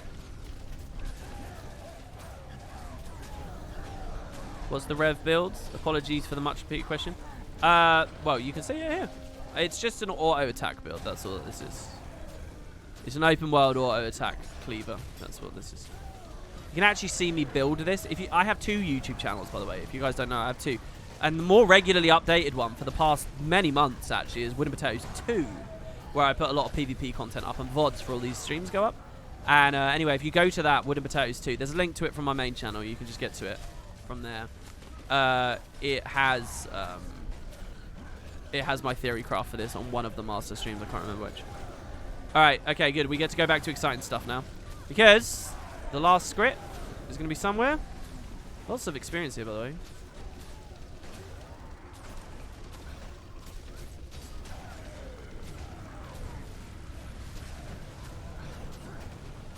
Alright, I spoke too soon. No, there it is. Awesome. Okay. Thank you very much to the COF helpers there. Okay, so what time is it? It's 20 past. Alright, good. Yeah, this is good. This is good. We got at least half an hour just to chill and look at this and keep talking about the release. This is good. There's someone in a Choya costume. What, on the stream? Concrete ducks. Hey, Pearl Salmon. We did do some concrete ducks this year. Where do we want to open? What's a cool place? Let's open on Dragonfall since it's the newest map. Let's open here. People actually find it interesting. Hey, Boots. It's good to see you, man. Man, Boots, I have not spoken to you enough the past few weeks. Oh, Jesus. I haven't even caught up with you on how your trip was properly. Do you think I'll be back for after the stream commentary? Are you asking if I'm doing a post show or whatever? I'm actually not. I wasn't invited or supported to do that in any way with ArenaNet. I don't know if they're doing another person and I'm just on the outside this time. I don't know. People keep saying, when I go to the announcement chat, they keep saying WP knows more than us. WP must know. WP knows what's going on. He's under NDA, he can't talk. Now, that was true for Heart of Thorns, that was true for Path of Fire, that's true for a lot of the stuff. But on this one, I'm on the outside, guys. I don't know anything. I don't know anything. I'm just like you. I'm just a guy on the internet excited about the announcement. That's all it is. All right, okay, so let's do it on the Umbral. You guys ready? 30 more. I'm not lying. I'm not lying. I don't know. I really don't. There is a very, very minor thing. Maybe in like a year I will talk to you about. But I don't know anything. Okay, so here we go. Oh, almost missed it. So scientific staff. This one we've actually got a lot of work still to do. There's 3 more. So whatever. Next, scientific shortbow. Good. 2 more. Luminous Prowler. This one's ugly. Sorry, but it's ugly. You guys ready? It's basically like glow in the dark. I think that this is... Was it... The first Halloween, you had the spooky mounts. And then this one, you've got... and then it was like a year later, they did the glow in the dark mounts, I think, right? Wild versus Wild Alliances in a year? No. The thing I was saying with the year is just... I would have to wait... Just to be completely... comfortable talking about any kind of story of even the slightest little relevance, I would have to wait ages and ages and ages. That's all I'm saying. I don't know what's happening with Guild Wars in a year. I've got no idea. I've got no idea.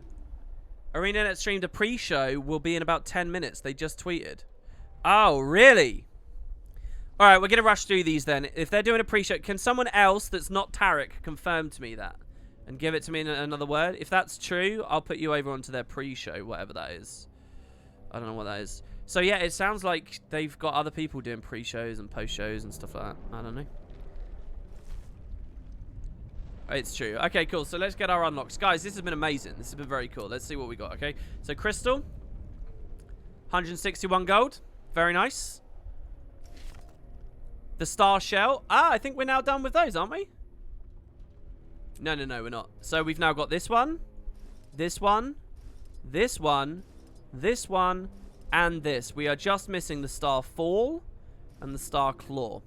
It's amazing. People were so obsessed with these when mount skins first came out. Let's watch the pre-show with me. No. I want to make notes and stuff. I want to watch it. I'll be geeking out. I'll be in chat with you guys. I literally will be in chat with you guys. I'm not going anywhere, but I'm just a fan. There you go. That's the last map. That's the last outfit. The whole outfit section. If we preview now, that's all that's left. Guys, we might finish it, dude. Oh, we're not going to on this stream though. There's more than 25 things there. But we might finish this. All right. Anyway, next, the Crowned Ancient. By the way, it's kind of funny to me that the Timey skin was the last one. This guy's not a 2K gem skin, is he? He's just a regular one. Next, the Phoenix Shields. 13 out of 16. The Slayerite Greatswords. 13 out of 16. Next, the Spotted Orchid. Is this like the straw? Well, let's see. Yeah, this one reminds me of strawberries. Yeah, do a last preview before the final chest. I will try to remember that, Cotton Close. Spam it at me. Alright, Tawny Hair. Yeah, what's the mainstream's viewership up to at the moment? Very nice. Next. There you go. That's it. The Starfall. This is all you guys, by the way. The Reforged Warhounds. Now this guy, he was a very early 2K gem mount, wasn't he? Was he the first one, or was the Juggernaut the first one? No, I think he was second. Didn't they do Juggernaut Raptor, and then they did this guy? This is a 2K Jackal. They're up to 12K. He was the first. Was this number one? Damn. There you go. Isn't it beautiful? Alright, Frostforged Shield. We only need one more. That's the Greatsword. Highlands Harrier.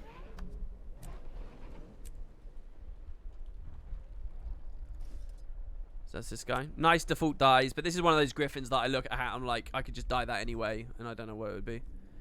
Next, the Grand Lion. Oh, he's 2K, isn't he? Look, the game's kind of stingy. The 2Ks, I was not getting any 2K mount. I wasn't getting any of them. If it was worth a fuck ton of gems, it wasn't having it drop. And now today, we've got like 5. We've earned like 10,000 gems of stuff or something crazy. That's insane. So we get another one. Yeah, higher rarity, and now it's running out, so it's been backed into a corner. I only need one more Zodiac thing. Wind Spot.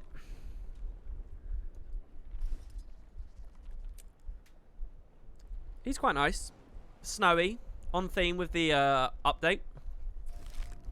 The Clouded Corvus. That makes me think of the person Corvus. Is Corvus in chat? Corvus, give us a big shout out if you're in chat. Someone wants to join the party. Anyway, nice.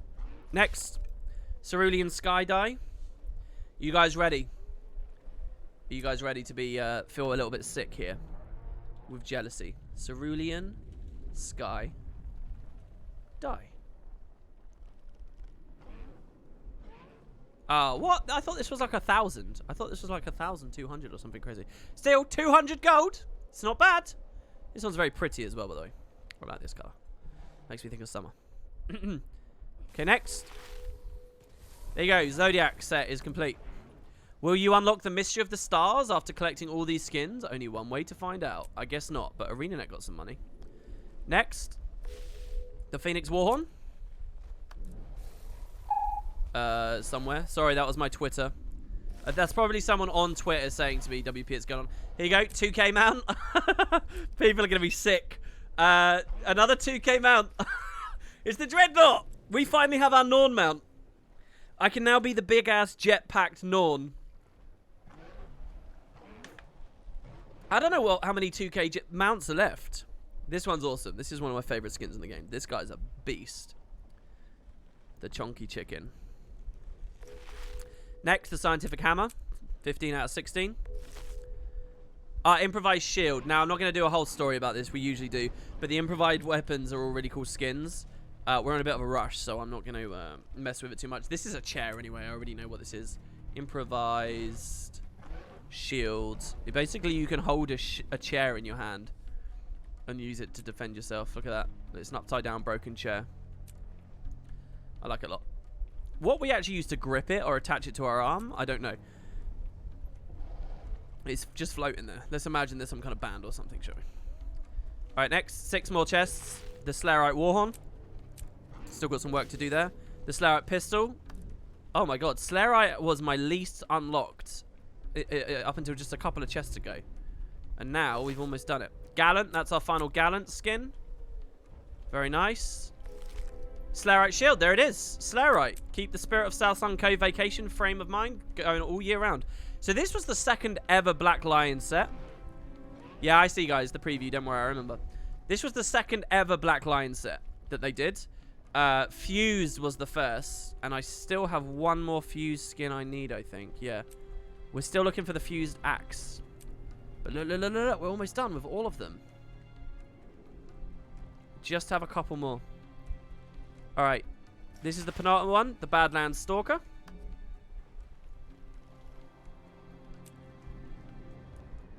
Here he is. Default dies. Again, like, very similar to the one we looked at a second ago. I guess it's kind of tigery. Alright, and here it is. The last... Look at that. Oh, it's the Hummingbird. The Hummingbird is epic as a mount as well. There is one more mount. One. Do we get it? Each of these would be like finishing a Black Lion set. Or we could get the 2K Hummingbird on the last roll. Ready? 3, 2, 1. Ah, we got the improvised mace. We didn't even ding a thing. We got the mace. Damn. So next, though, we're guaranteed to get stuff. Oh, no, no. We got 2 Phoenix to do. Holy crap. That's crazy.